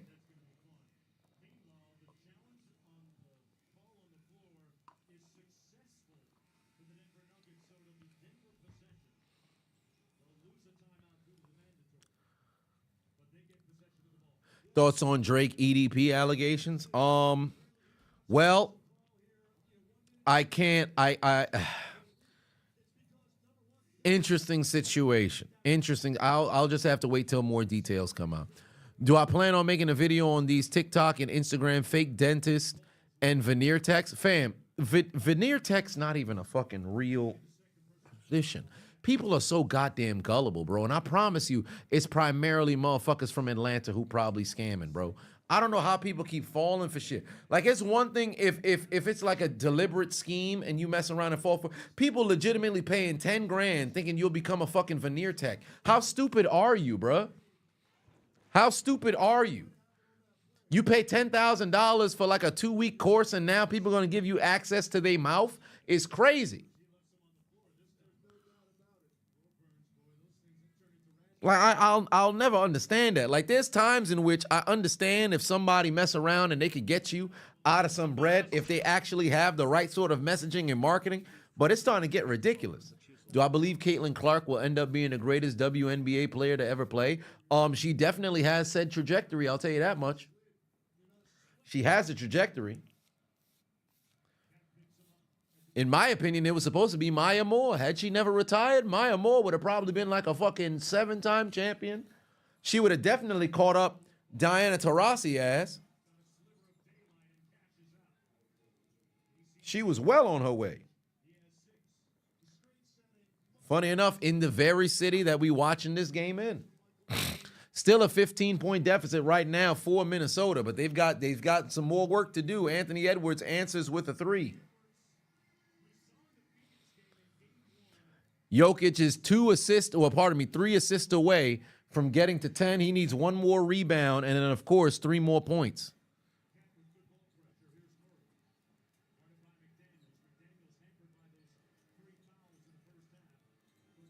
Yeah, Maya Moore was something different.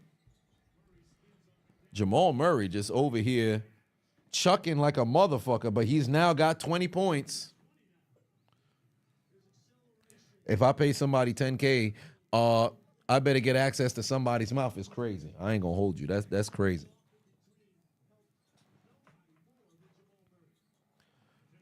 Sue Bird. No. Sue Bird, no. Sue Bird is indeed a beast on the court, one of the greatest, if not the greatest, WNBA point guard. But I ain't talking about greatest all time. Sue Bird's not the greatest all time. I think Diana Taurasi holds that title right now.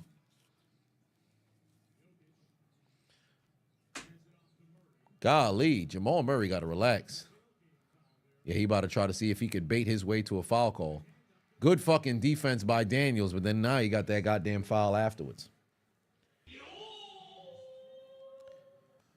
Will Smith said, would I rather take a stick face from Jada Parker or a Bronco Buster from Sasha Banks? Either way, you need it, sir. You got to relax. But I don't know about somebody just wiggling their ass in my face. That's just kind of weird. But then again, you wiggling your cooch in the face. Jesus. Yeah, if I had to choose between each, I guess you got to go with Sasha Banks. I mean, either way, it's not a very fun situation. But I guess in the sexual realm, I take that Bronco Buster because Shorty might be. Mercedes Monet left laying. And All right, but here we go. The Nuggets. Oh, there you go. Don't leave them open. Don't leave them open. 16-point deficit right now. The Minnesota Timberwolves going to have to get going, bro. They're going to have to get going. These motherfuckers is tripping right now. Come on now. Play basketball. Play basketball. They not guarding nothing. Come on, fam.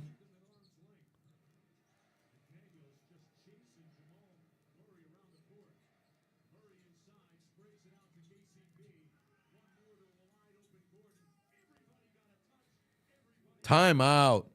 My take on the Patrick Beverley fan situation, Beverley's tripping. Patrick Beverley's tripping. That's what my take is.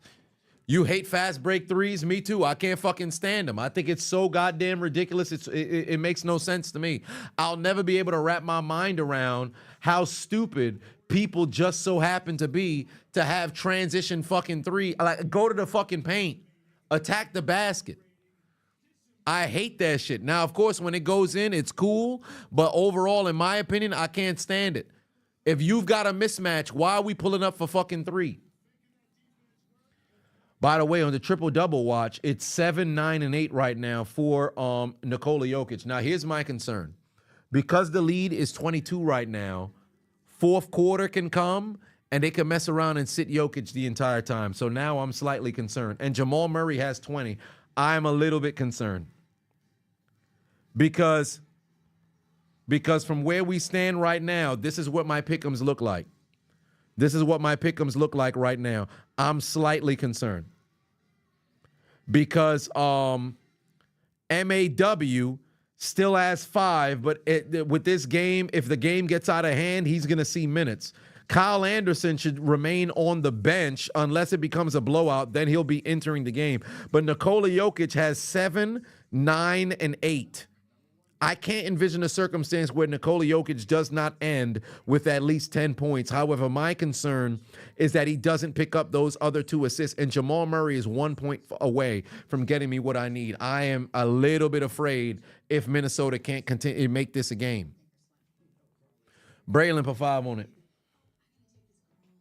Said, now that Caitlin and Angel Reese and other women are in the WNBA, do I think the WNBA will actually promote these women this time? Yes, I think because of how well the networks promoted not only Caitlin Clark, but Angel Reese and Cardozo and Juju Watkins, who's still in college and everything of that nature. They will demand that kind of promotion at the higher level. Plus, say what you want about what they claim dudes don't support women. Dudes came out in droves to support Caitlin Clark. Best believe they still going to go and support at the highest level, and that's going to trickle its way into the WNBA. But here's what the WNBA needs: a rivalry. Angel Reese, Caitlin Clark in NCAA was a thing because of the cultural situation. I think, of course, Angel Reese isn't that particular kind of player to be the face of the organization right now with the Chicago Sky, but I think she can become that. They need a villain and a hero, kind of like what was going on with Magic and Bird. Although there wasn't any real kind of villain or whatever. But I think if there's a situation where in the WNBA you got 2 motherfuckers who are going back and forth for it all, and I'm going to play into the racism. Caitlin Clark represent the white community. Angel Reese and company represent the black community. Bruh, I promise you, WNBA makes some numbers. WNBA makes some numbers. Great White Hope versus the Great Black Hope, I promise you, motherfuckers will come out in droves to go and watch that shit. Nuggets is trash? No, not at all. Dylan Brooks need to pull a Joanna, man? I don't know about all that.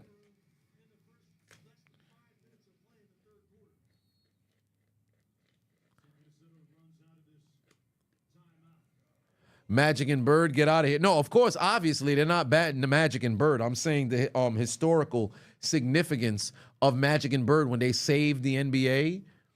So Caitlin Clark definitely has that trajectory to be able to do that for the WNBA because now they're actually marketing them the right way.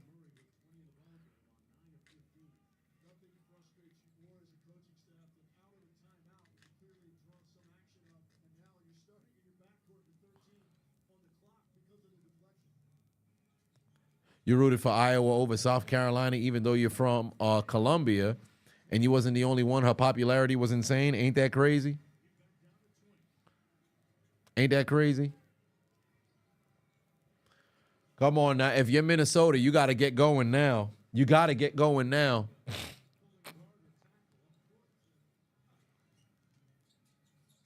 Good pass, Jokic. God damn it, KCP.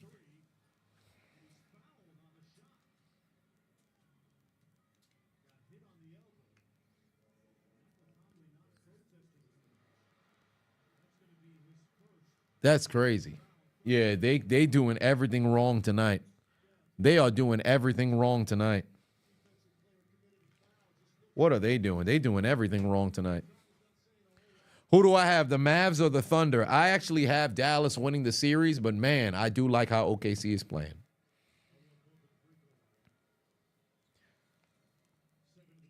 In terms of female sports, WNBA is one of the worst to watch. I agree. Because they haven't had that excitement factor.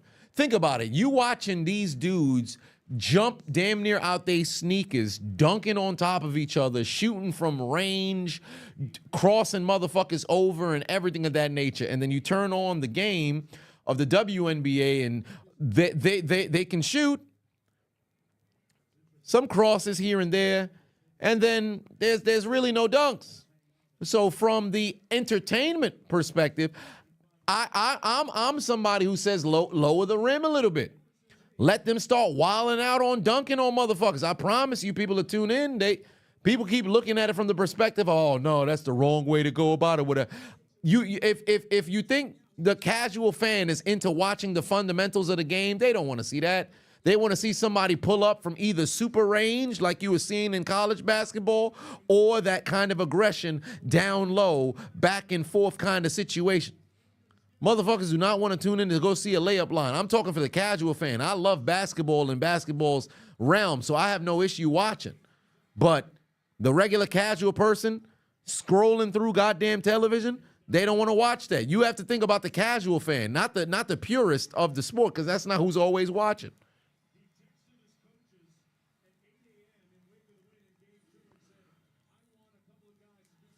There you go, Jokic. Way to get inside.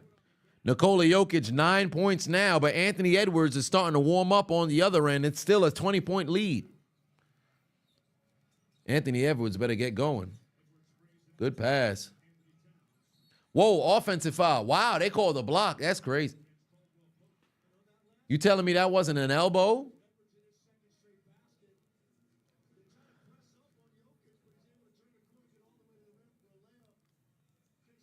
Oh, yeah, that's a blocking foul.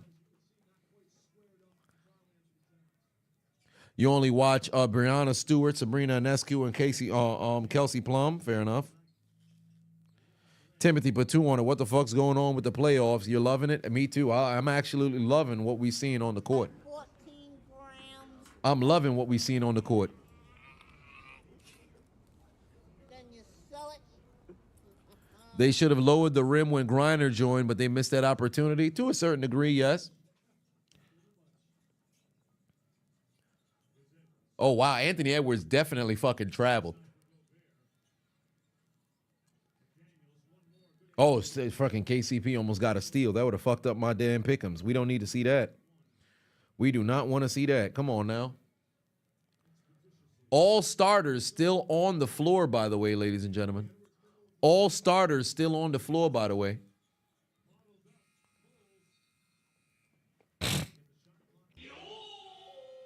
Has anybody heard Shaq's diss track on Shannon Sharp? Yes, I did. Whoa, Luka's questionable for the game tomorrow? Oh, Lord. Hold on. Nah, you need that man to be healthy at all costs. Budenholzer got a 5-year deal with the Suns. Oh, my. Oh, my.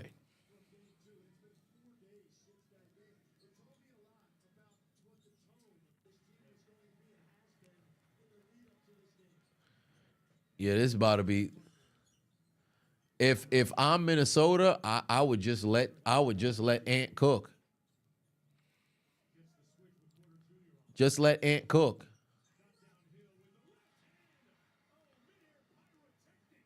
Just let Ant cook.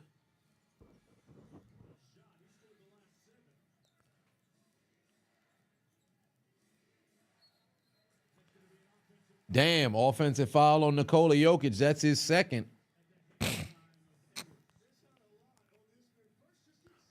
You got a feeling Luka's going to play as long as he's... No, I think Luka will play. I don't think he's fixing to sit.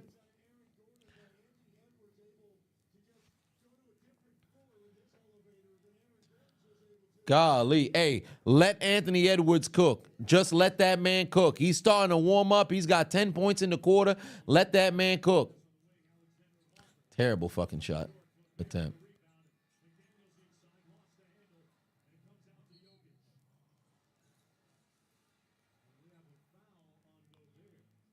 That's interesting. What are they doing? Son wanted a take foul. You're not going to get that, Jokic.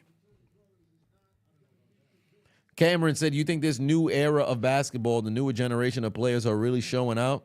It's really exciting to see because they're playing at a fast pace. I can't say it's a faster pace. I believe that Jimmy High Roller or Johnny Arnett, is it? Had made a video about how the pacing is on par with, I think it was the late 90s or something of that nature. Oh, there it is. Now Jokic is in double figures now. But it's more finesse than it is power per se, and it's with the insane amount of shooting or offensive foul. Yeah, but with the insane amount of shooting you're in a situation where damn near every single possession you may see somebody launch it from deep. Ant-Man's like a hybrid of Kobe and T-Mac with the way that he approaches the game. He moves so fucking fluid. He moves so fluid on the court. And I don't know, is he left-handed? Or is he just naturally ambidextrous? Because his left hand, his ability to dribble with his left hand is so interesting to me.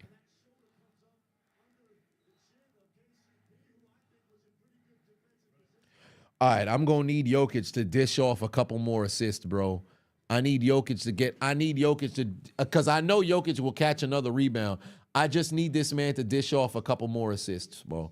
I don't feel comfortable with where he at right now.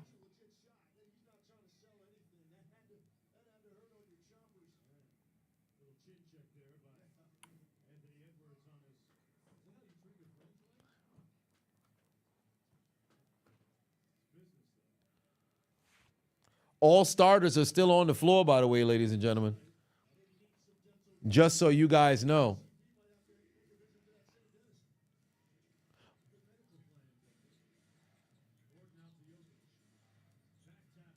Well, at least for Denver, that is. Their starters are still on the floor.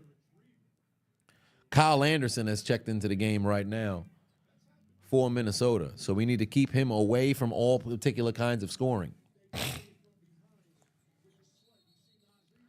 Wow, there's another foul. Golly. Referees are not letting them get away with nothing here.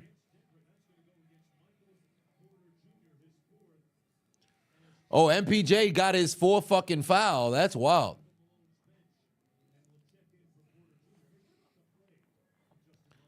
Now they finally got somebody coming off the floor right now.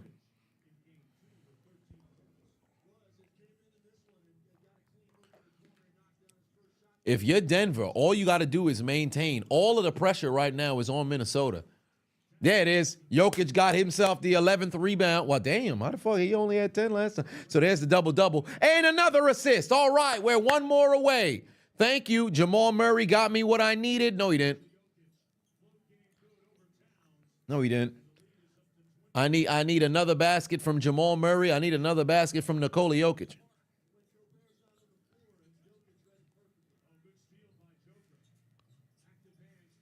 Or are they doing too much?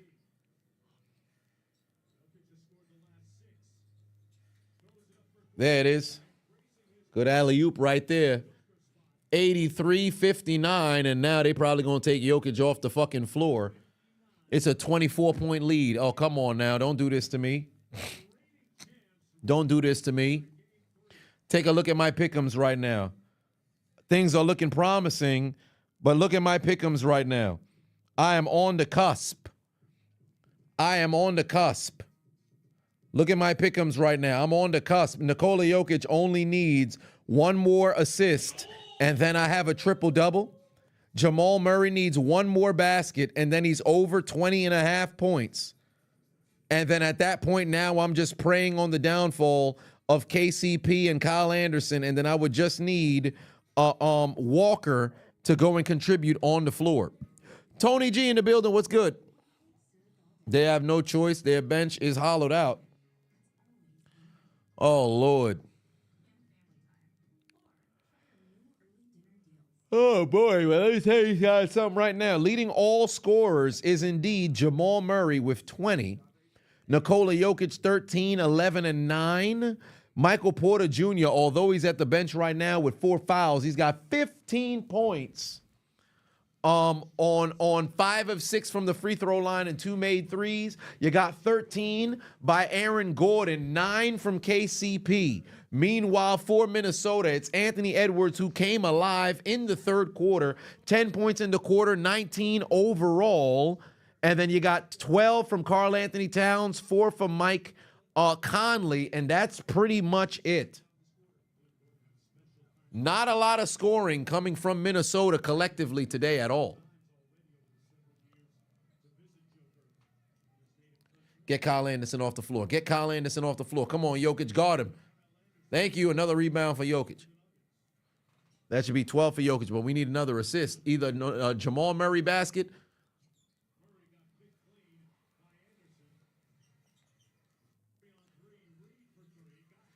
Oh, good shot. Good shot. Remember, I wanted to check out the Mile High Club stories. Type in Mile High Club stories and read it off Quora. Pretty entertaining. And fun. No, I read some of them, I believe, off of Quora. It was the website Mile High Club that that they had the excerpts over there, but for whatever reason, now all of a sudden the website ain't working. Oh, Jamal Murray refused to fucking score now. Jokic gets himself a three-pointer to fall. 86-62 again, 24-point lead. Come on, fam. I just need a Jokic assist to Jamal Murray, and then I'll be all right, and I'll start to exhale just a little bit. There you go, a good steal. Joker down the court. Yeah. Oh, my God. He almost went out of bounds. And homie just threw the goddamn basketball away. You got to be kidding me. And one. Nope. They about to get them starters off the court. This is the most insane thing about sports wagering, bro. This is the one thing I absolutely can't stand about sports wagering. When you're right there on the cusp, but then it's a fucking blowout game, so you already run the risk of possibly not seeing the guys who you need to compete continue to compete. Oh, Lord. Who has the best podcast of the NBA players? Jeff Teague has a very, very, very good one right now, but truly, because I like the X's and O's, the mind of the game with Bron and JJ Redick is pretty doggone good right now. Gil was all right, and then I think it went off the rails because now it was just more about crazy takes and trying to push crazy narratives. But I would say JJ Redick's his own show, and then also his show alongside LeBron, just for the X's and O's of basketball. But if I had to go in just pure entertainment, Jeff Teague's podcast. Yeah, Paul George podcast is actually pretty good as well. Come on, Joker. Come on, Joker.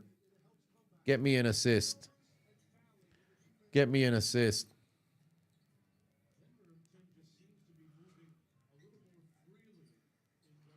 Son just want to score. Homie don't want to freaking get me an assist no more, son. And Murray's off the floor. We probably not even going to see Murray come back into the game, son. This is ridiculous. This is ridiculous. We probably not going to see these dudes play in the entire... Yup, they about to call timeout. Oh, wait, a tech.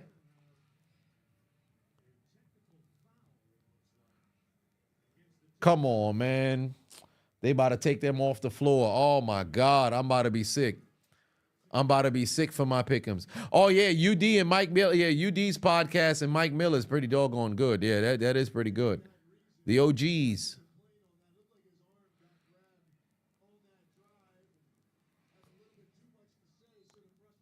Yeah, they about to take Joker off the floor. Come on, man. They're not going to play the whole fucking fourth quarter. I promise you they won't. I promise you they won't.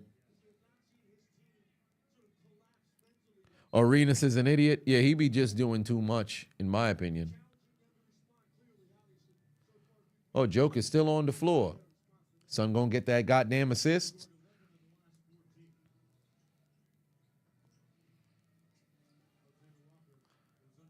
Reggie Jackson not even looking for Joker. Yeah, that's all she wrote, fam. That's all she wrote. I have no confidence in my pick'ems. It's over now. Favorite football pocket would have to be Nightcap. Who's the best fit to go to the Heat, Dame, KD, or playoff P? How about Donovan Mitchell? But if I had to say between those three, give me KD.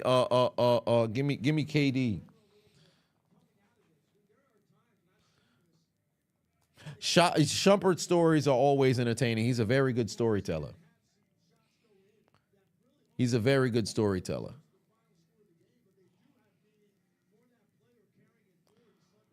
Well, that's all she wrote. Klay Thompson is crazy.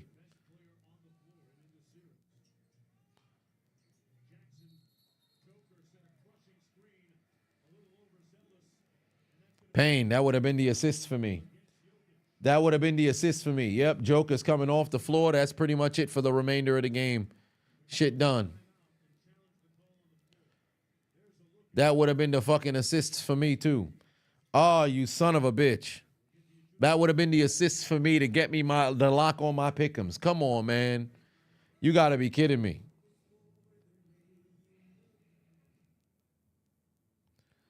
Pain.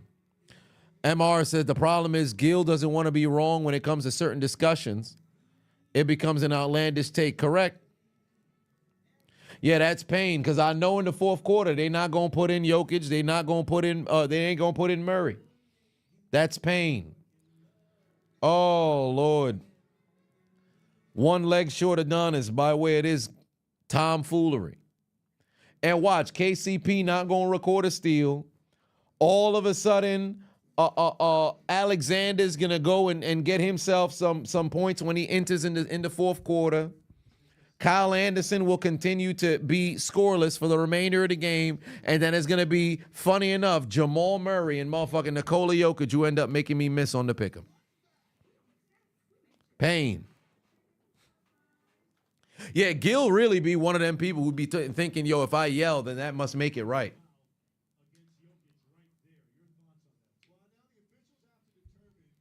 I need Minnesota to go on a run in the fourth quarter and make this a game.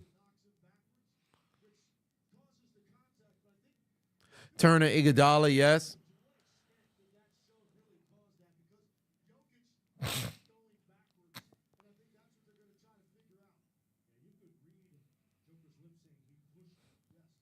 Damn.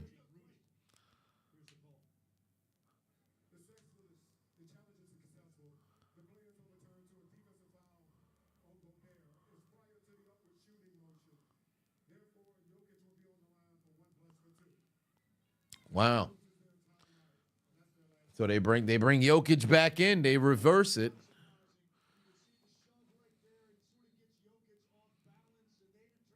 But they take the damn basket off. Oh, come on, man. That was my goddamn assist.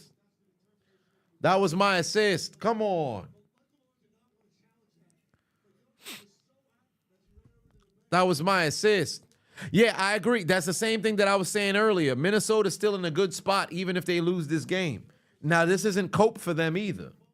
Minnesota's in a good spot if they lose this game because they had to get a split on the road to begin, you know, this series. They won both.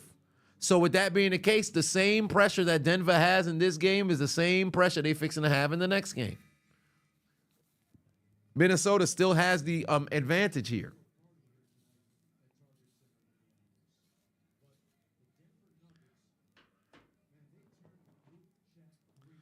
Was that a cone? No. Well, kind of, yeah, but it's more, you know, people who have longer hair and you trying to, like, deep condition or stuff like that.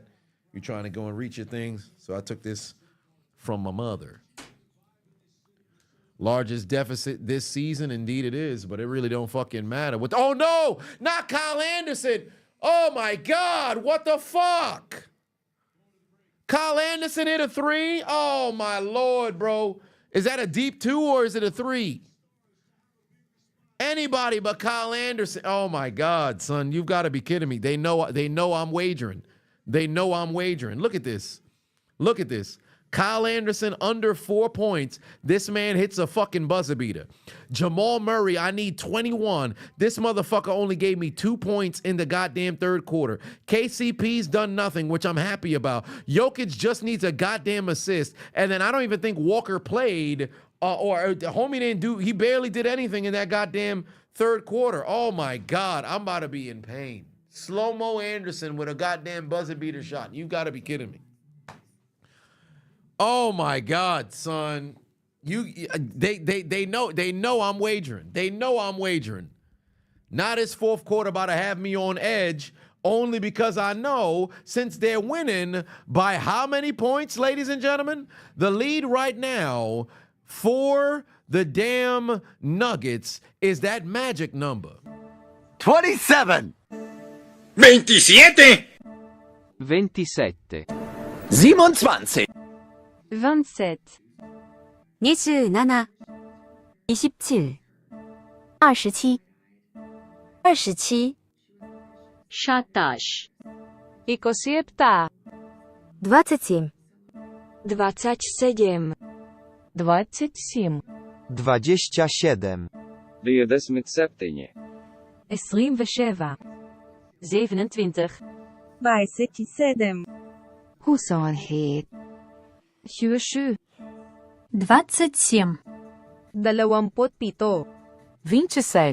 27. 27 27 27.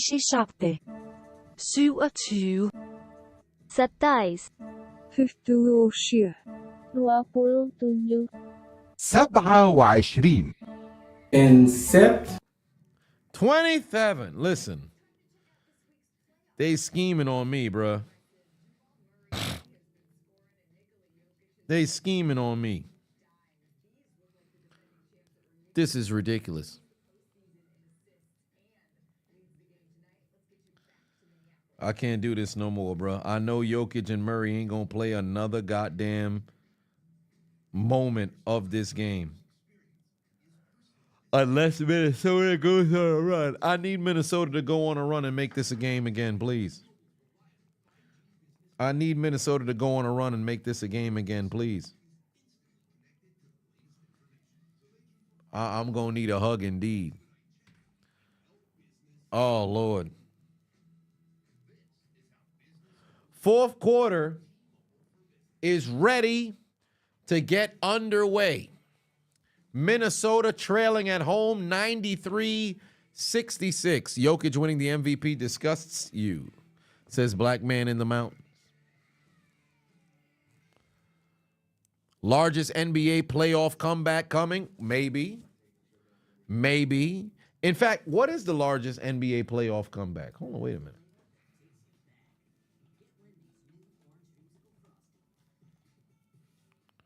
What is the largest comeback in a game? 2013, Clippers were doomed. Golden State had a lot on their side. Stacks. Let me see here. Largest with 31 points. Really? Oh, my God. Hold on, wait a minute.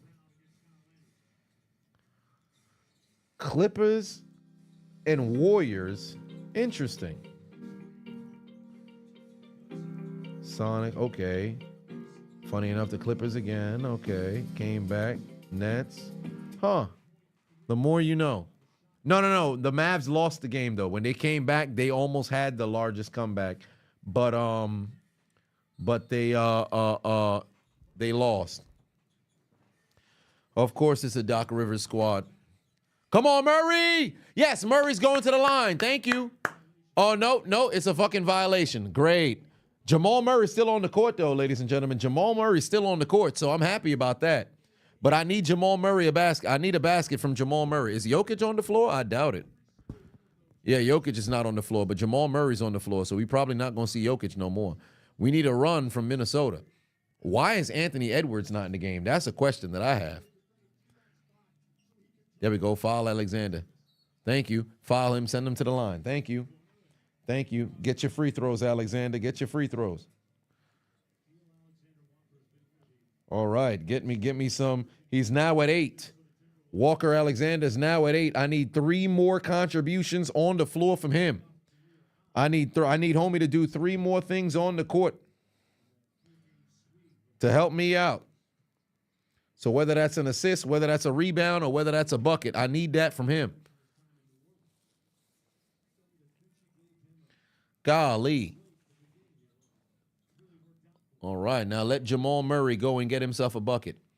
Get the ball to Jamal Murray. Let him go out there and go get a bucket.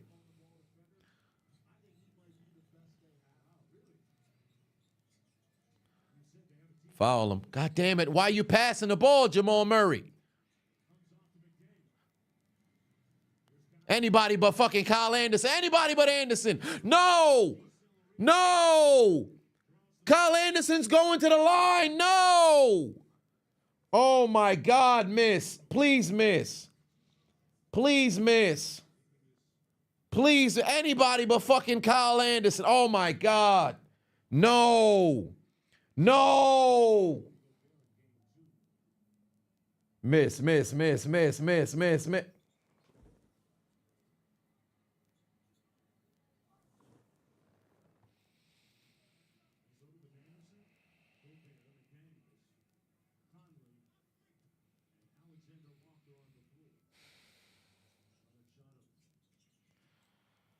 I can't deal with this stress, bro. I can't deal with this stress, bro. One more goddamn basket from this motherfucker, and I'm going to be screwed. Jamal Murray got himself the bucket. Thank the Lord. But this is my situation right now. This is my situation right now. I need Kyle Anderson to not get any other fucking attempts at all. I need no attempts from this man at all. Jamal Murray got me what I needed. I need Kyle Anderson off the floor right now, son. Get him off the court. Malachi put 2 on it. Said they scheming on Unk. Yo, my God, bro. I need Kyle Anderson off the floor. He missed 1 free throw. I need him off the floor right now, bro. Jamal Murray got me what I needed. I need Nikola Jokic to re-enter this game, but I'd highly doubt that's going to happen.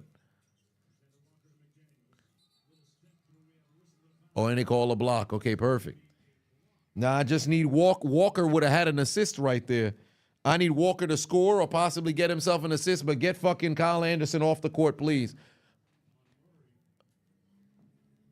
Anthony Edwards don't even look like he coming back into the game, and Nikola Jokic hasn't stood up. I would highly doubt they're going to give homie any fucking minutes, bro. Oh, my God, son. This is ridiculous. Murray got me what I needed. At least if Alexander Walker could mess around and get me something else, at least I could get a 4 out of 5. But I need Kyle Anderson to leave the floor right now, bro. I need Kyle Anderson to leave the floor right now, son.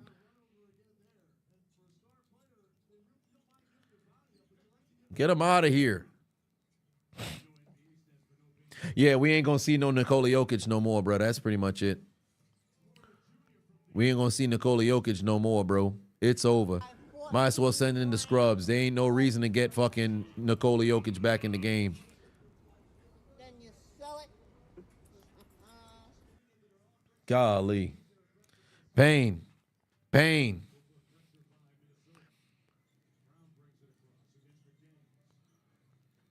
Yeah, just go ahead and just run the damn Edwards coming back in. Please tell me it's Kyle Anderson leaving the floor. Leave Alexander Walker out there. That's a travel. Yeah, leave Alexander Walker out there. Get Kyle Anderson off the floor. Thank you, Lord. Kyle Anderson coming off the floor, but please leave Alexander Walker. What the fuck? Jokic is coming back in. I'll be damned. You don't see that often. Nikola Jokic coming back in. Oh, no, I think they sent Alexander Walker to the bench. I know Kyle Anderson is out. Oh, no.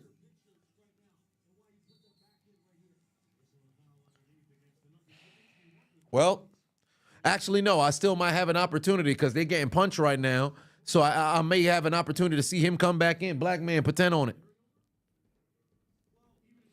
Said, what's the standard for MVP, bruh? SGA had the best record, got the numbers, was incredibly consistent. He's even proven it now. No votes for Brunson either. That brother is the entire team. Well, here's the thing, right? And I believe SGA should have won it. I believe he should have won it.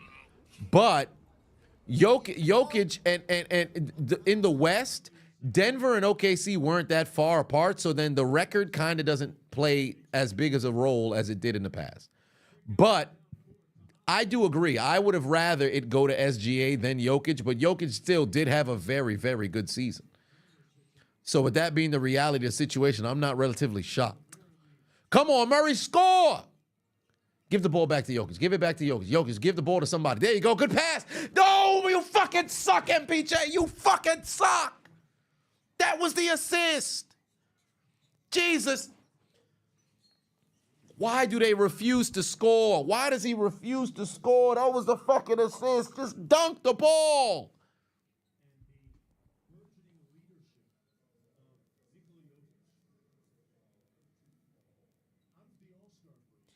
I hate this motherfucker, bro. I hate this motherfucker. Mans can only fucking shoot a jump shot. Mans don't know how to fucking lay it up, son. Come on, man.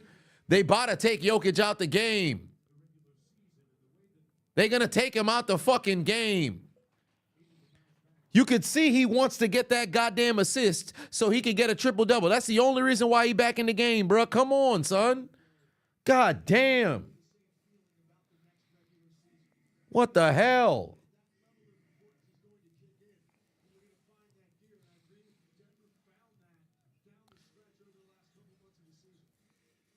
I can't do this shit.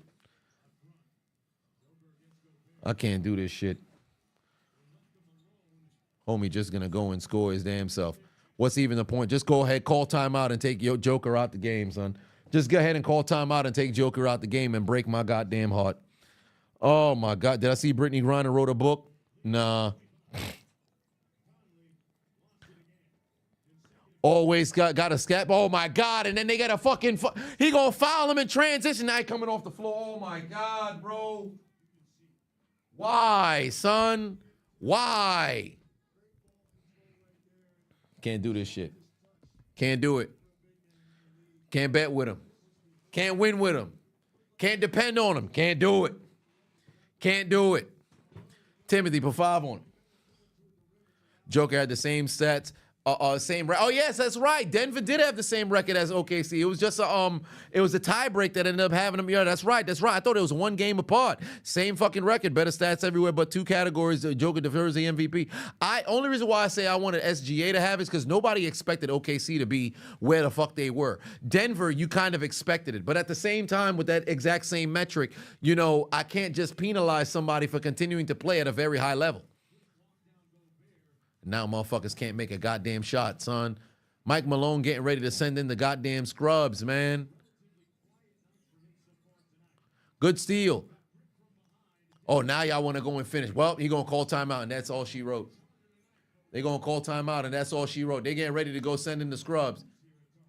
They getting ready to go send in the scrubs. Oh, my God. They getting ready to go send in the scrubs. Come on, please. Come on, please, Joker. Get me an assist. Just please get me a fucking assist, Joker. Malachi, put 5 on it. Said to remind you when Unc had a parlay on Austin Eckler. All he needed was 12 yards and got hoed, bruh. Bruh. Oh, no. They going to timeout? Well, that's it. That's it. That's it. It's over for me, bruh. It's fucking over for me, bruh.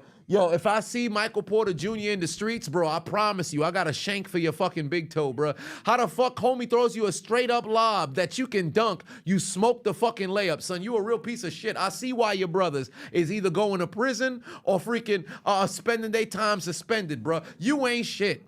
Your mama ain't shit. Your daddy ain't shit. The fuck wrong with you, fam? He threw you a lob, lay the goddamn basketball up, get the triple-double for Joker, get me a goddamn a lock on my pick'em. But oh no, you don't know how to do that shit, you stupid bastard. I hope you caught HPV from fucking Lana Rhodes. You gotta be kidding me, son. You gotta be kidding me, son. They brought Joker in just to stat pad in the 4th quarter, and your dumbass don't know how to hit a layup. I hate you, son. I hate everything about you, bruh. Hope all kinds of venereal diseases is coming your way, son. You a real piece of shit, son. Oh, my God. Oh, my God, son. Triple-double was right there for the taking. Your bum ass can't fucking lay it up inside. Homie throws you a lob. Just dunk the goddamn basketball. You 6'8". You stupid motherfucker. You stupid fucker, you.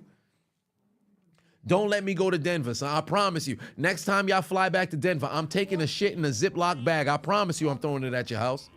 I promise you I'm throwing it at your house. I'm going to pop the tires on your goddamn vehicle, son. I hate your ass. I hate everything about you. Oh my God, son. Oh my God. Watch. Everything else is going to fucking hit. Everything else is going to fucking hit. And the one thing that I'm going to miss out on is a goddamn Nikola Jokic triple-double because of MPJ bitch ass, bro. It's some bullshit. Malachi for 5 on it. Said, I'm fixing to commit second biggest universal crash out in the state of Minnesota. Listen, let me tell you something right now, fam. This shit about to be bad, bro. This shit about to be bad, bro. He threw the lob to him right underneath the basket. Just fucking lay the ball, dunk the ball. You right there. He trying to do reverse layups and shit, bro. Oh, my God. You got to be kidding me. You got to be kidding me, son. Man. I want to kill my mom. I want to kill my dad. I want to kill my grandma. This some bullshit, son. It's some bullshit.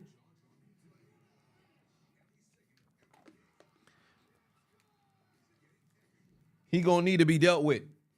He gonna need to be dealt with, bruh. And watch, if Kyle Anderson come in the game and then score another fucking basket for Minnesota, that's it for me, bro. This is fucking ridiculous. This is fucking ridiculous. Who I got between Quavo and Chris Brown? Chris Brown. It's just fucking generational letdown. I can't believe what? They still on the court. Yo, the Wolves damn near sending in the scrub. Whoa, hold on. Kyle Anderson on the floor? Oh, I still got a chance. Jokic is still in the game. That's bizarre as hell.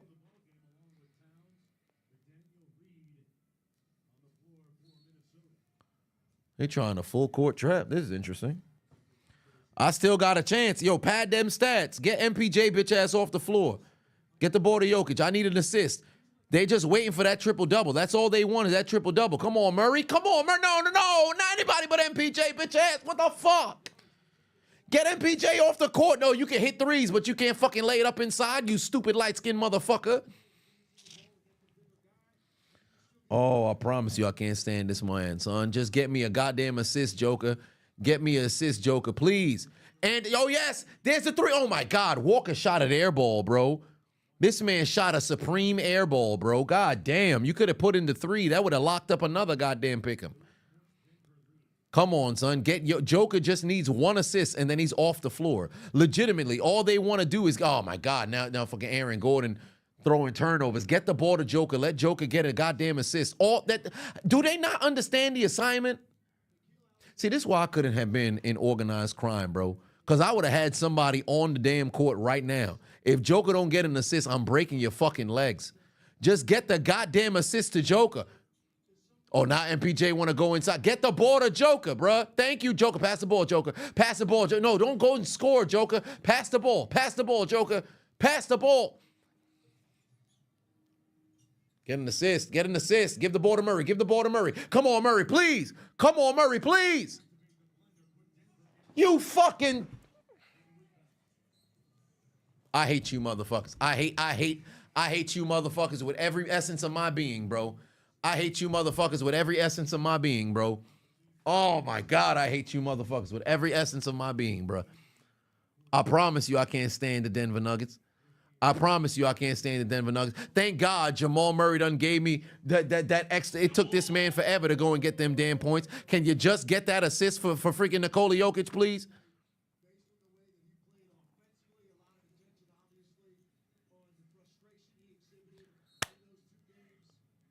They call time. Oh, my God. Why?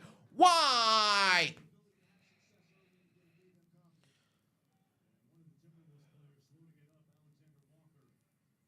Oh, wow. And, of course, it's Alexander Walker who's fucking down. Of course it is.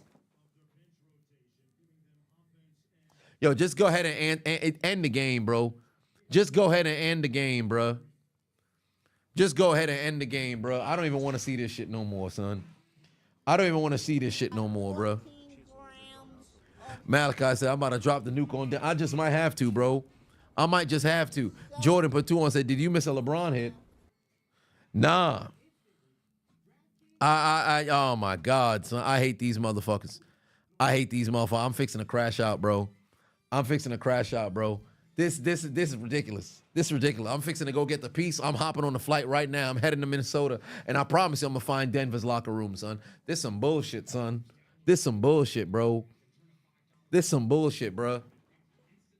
This some bullshit. Of all people, Jokic can't seem to secure an assist, and all of a sudden Alexander Walker can't seem to freaking... The man was wide open. You airball a three-pointer, and now all of a sudden your leg give out. Come on, son. What are we doing, son? What are we doing? What are we doing, son? What are we doing?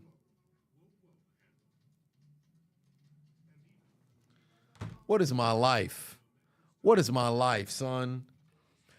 What? Let them bring Kyle Anderson inside the game and homie score just before the end of the game. Oh my God, son. I hate everything about this right now.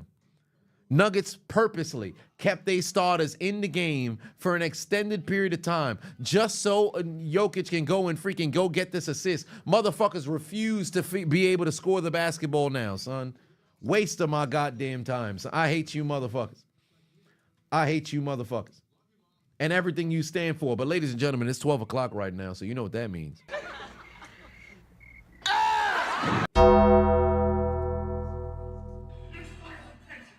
Come on now. You know what that means. You son of a bitch! You son of a bitch! You dare do this to me? I'm ready to... Come on now. Absolutely. Tony smiled.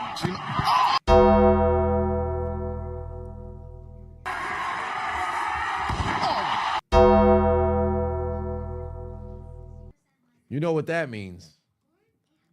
You know what that means. You know what that means.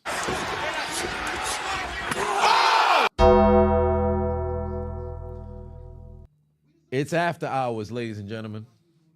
It's after hours, ladies and gentlemen. It's after hours, ladies and gentlemen. This is gonna hurt me a lot worse than it hurts you. Get her! Ooh, I like that.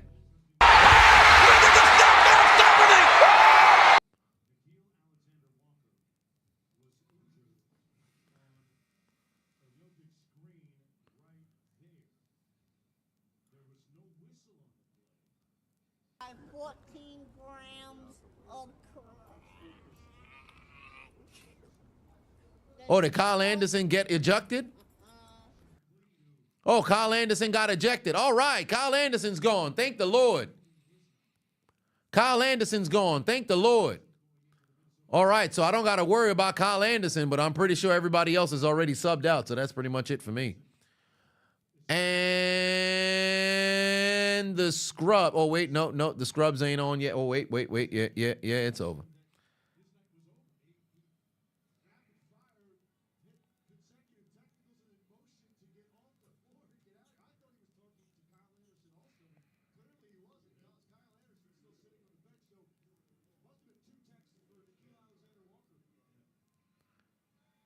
Oh, wow. Alexander Walker actually got teched up out the damn game. Oh, that's amazing. That's amazing. Of course he got teched up out the game. Amazing. How is Jokic still on the court? That's crazy. Yeah, somebody about to just take a foul. If they can't get this man the goddamn, I don't know how the fuck the starters is still on the floor. I don't know how, they just keeping the starters on the floor just to play with my blood pressure, bro. They keeping the starters on the floor just to play with my blood pressure, bro. This some bullshit. They keeping Jokic on the floor just to play with my blood pressure. Oh my God, they doing this shit just to play with my blood pressure. They know he's one assist away from a triple-double, but they just refuse. Look, Jokic calling for it so he can mess around and get the triple-double. Get the ball to Jokic. Somebody go get it, please. Somebody go get it, please. KCP, you fucking suck. Oh my God. Kyle Anderson pretty much done. All I need is that assist from Jokic, and I could at least get a 4 out of 5, bro. I could at least get a 4 out of 5 because I know Alexander Walker's finished. Homie got ejected or something. You got to be kidding me. Oh, they call timeout? Well, that's pretty much it now. That's it now. That's it now. Yep, you see everybody else taking their jerseys and stuff off. I can't stand it. Oscar said, you just got home? Well, we getting ready to go home. It's clipped now. Shit done. Shit done. Michael Porter Jr., count your days, bro. You're not safe in New York. That's all I got to say, son. You're not safe in New York. This some fucking bullshit, bro. This some fucking bullshit, bro. Michael Porter Jr., you're not safe in New York, bro. And then the fucking referees called the goddamn foul on Nikola Jokic when he had given out the assist earlier on the three-pointer, and then they ended up having to get a challenge, reversed it, but because the shot happened slightly after the foul was called, they took the goddamn assist off the board there too, son. I got hold. I got hold, bruh. I'm Ruby Rose straight out of high school. I got hoed, bruh. This is ridiculous. Some old bullshit, son. You gotta be kidding me. And then, of course, Alexander Walker get himself fucking ejected because they didn't call a whistle on the damn foul. This is ridiculous, bruh. This is ridiculous, bruh. I was in the clear to mess around and hit on all 5, and then I get hoed like this. I don't want to see no foul calls for the remainder of this 5 minutes, bro. Let me go sulk into the remainder of the night by myself. And this is some old bullshit, son. I don't even want to freaking wager for the rest of the weekend, son. This is some old bullshit. This is some old bullshit, son.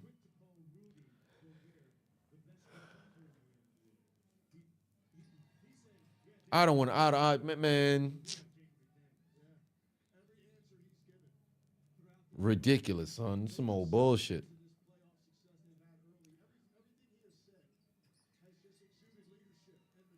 I want somebody to stab MPJ in the goddamn toe with a thumbtack, son.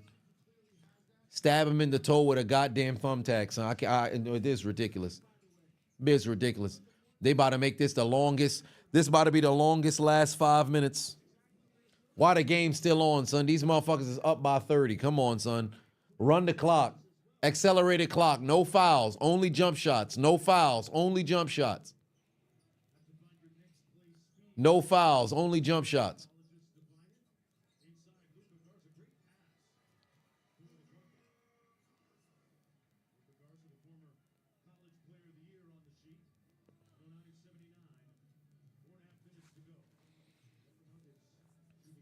It's ridiculous.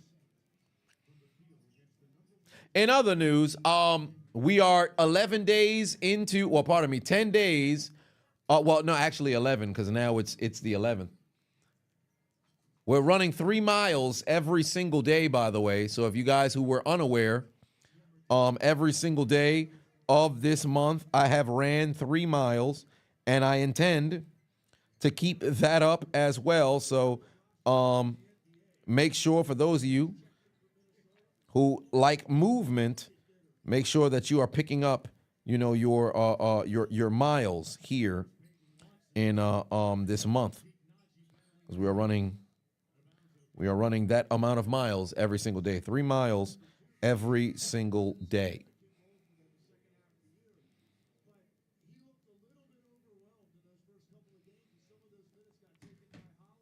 Yeah, this is some bullshit, bro. I'm salty than a motherfucker. I'm salty than a motherfucker right now. I'm just waiting for this damn. Matter of fact, we gonna do the preemptive L train. Once it get under 2 minutes, we gonna do the preemptive L train. Just hurry up and get these boys off the floor. Let them keep running cardio. No fouls, no calls.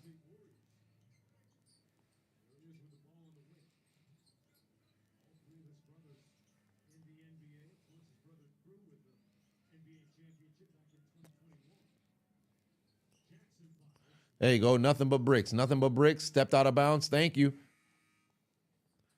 I could see dead ball situations, but I don't want to see no fouls. I don't want to see no foul shots at this stage. Nothing. Any knockout T left. Funny enough, the restock. I shouldn't say the restock, but the change of the new packaging had came in. The new packaging had came in. So this is the old knockout T packaging. So you could go to knockdownt.com and go and grab yourself some knockdown tea. This is the old packaging. Let me show you guys the new packaging. Hold on.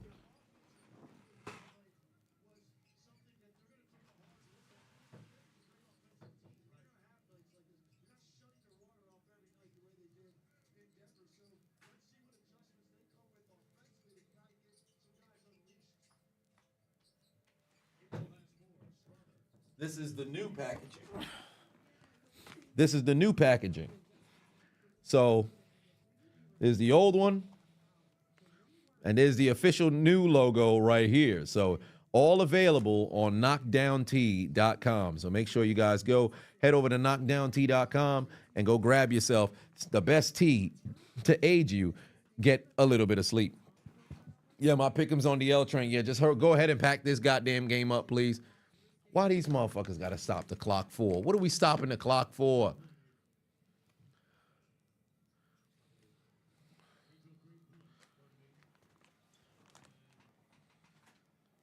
Go ahead and get these boys ready, because today the Timberwolves got blown the fuck out because the Denver Nuggets told them boys to take out their Metro cards and get aboard the L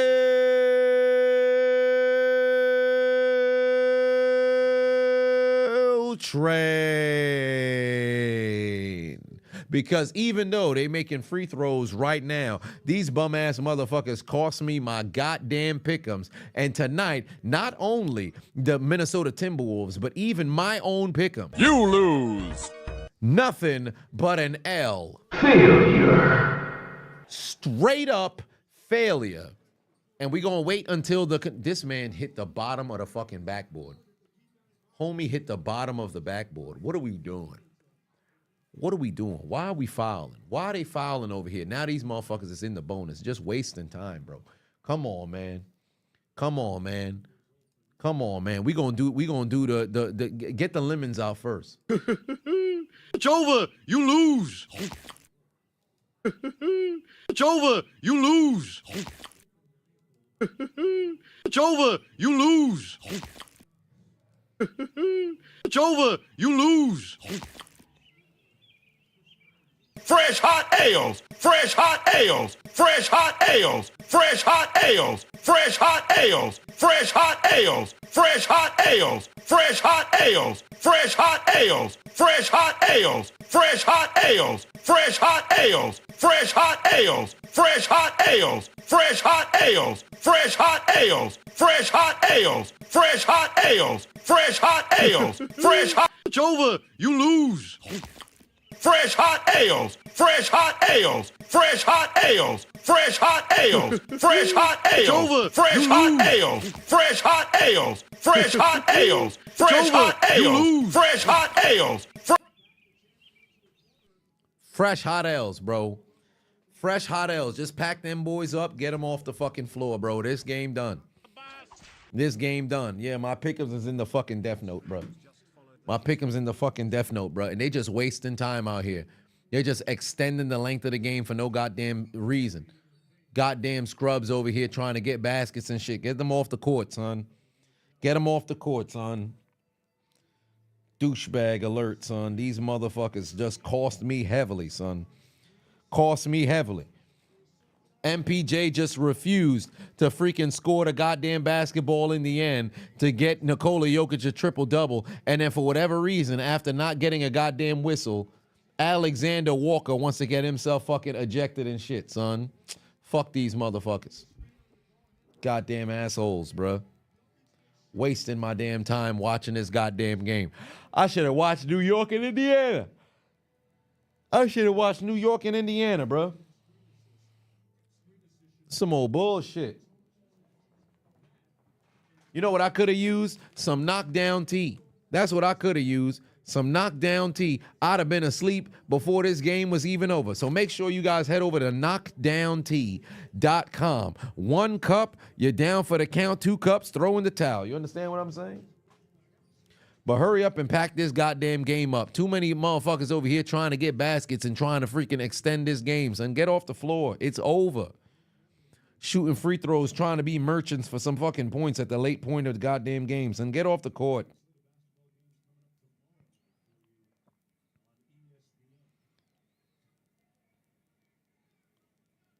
Get them off the court.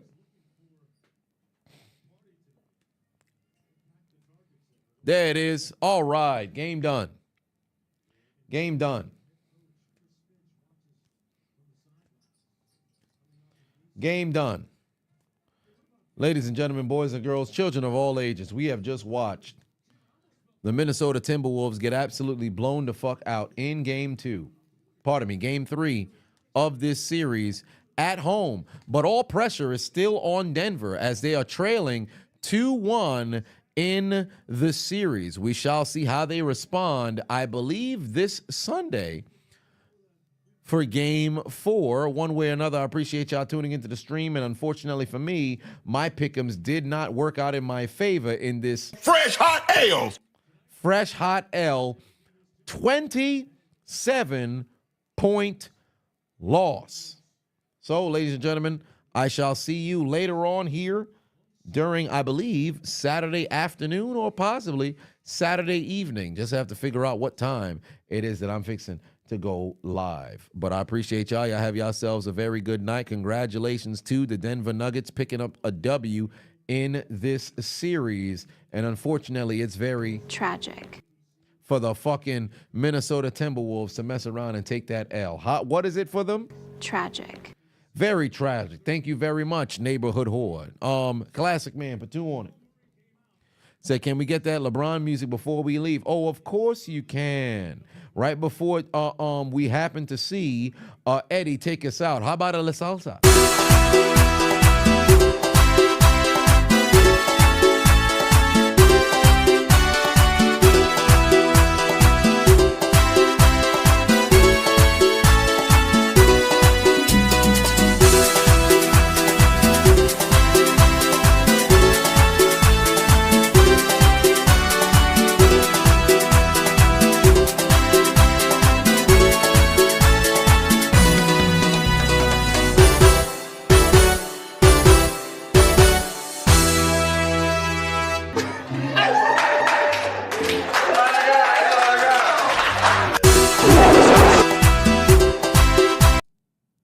Yeah, I don't know why that was about to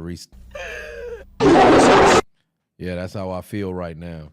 After they fucking shit the bed for not getting that goddamn triple-double, man. It's ridiculous. Y'all have yourselves a good night. I'm going to go lay my black ass down. Good night. Suck my dick. Bye-bye.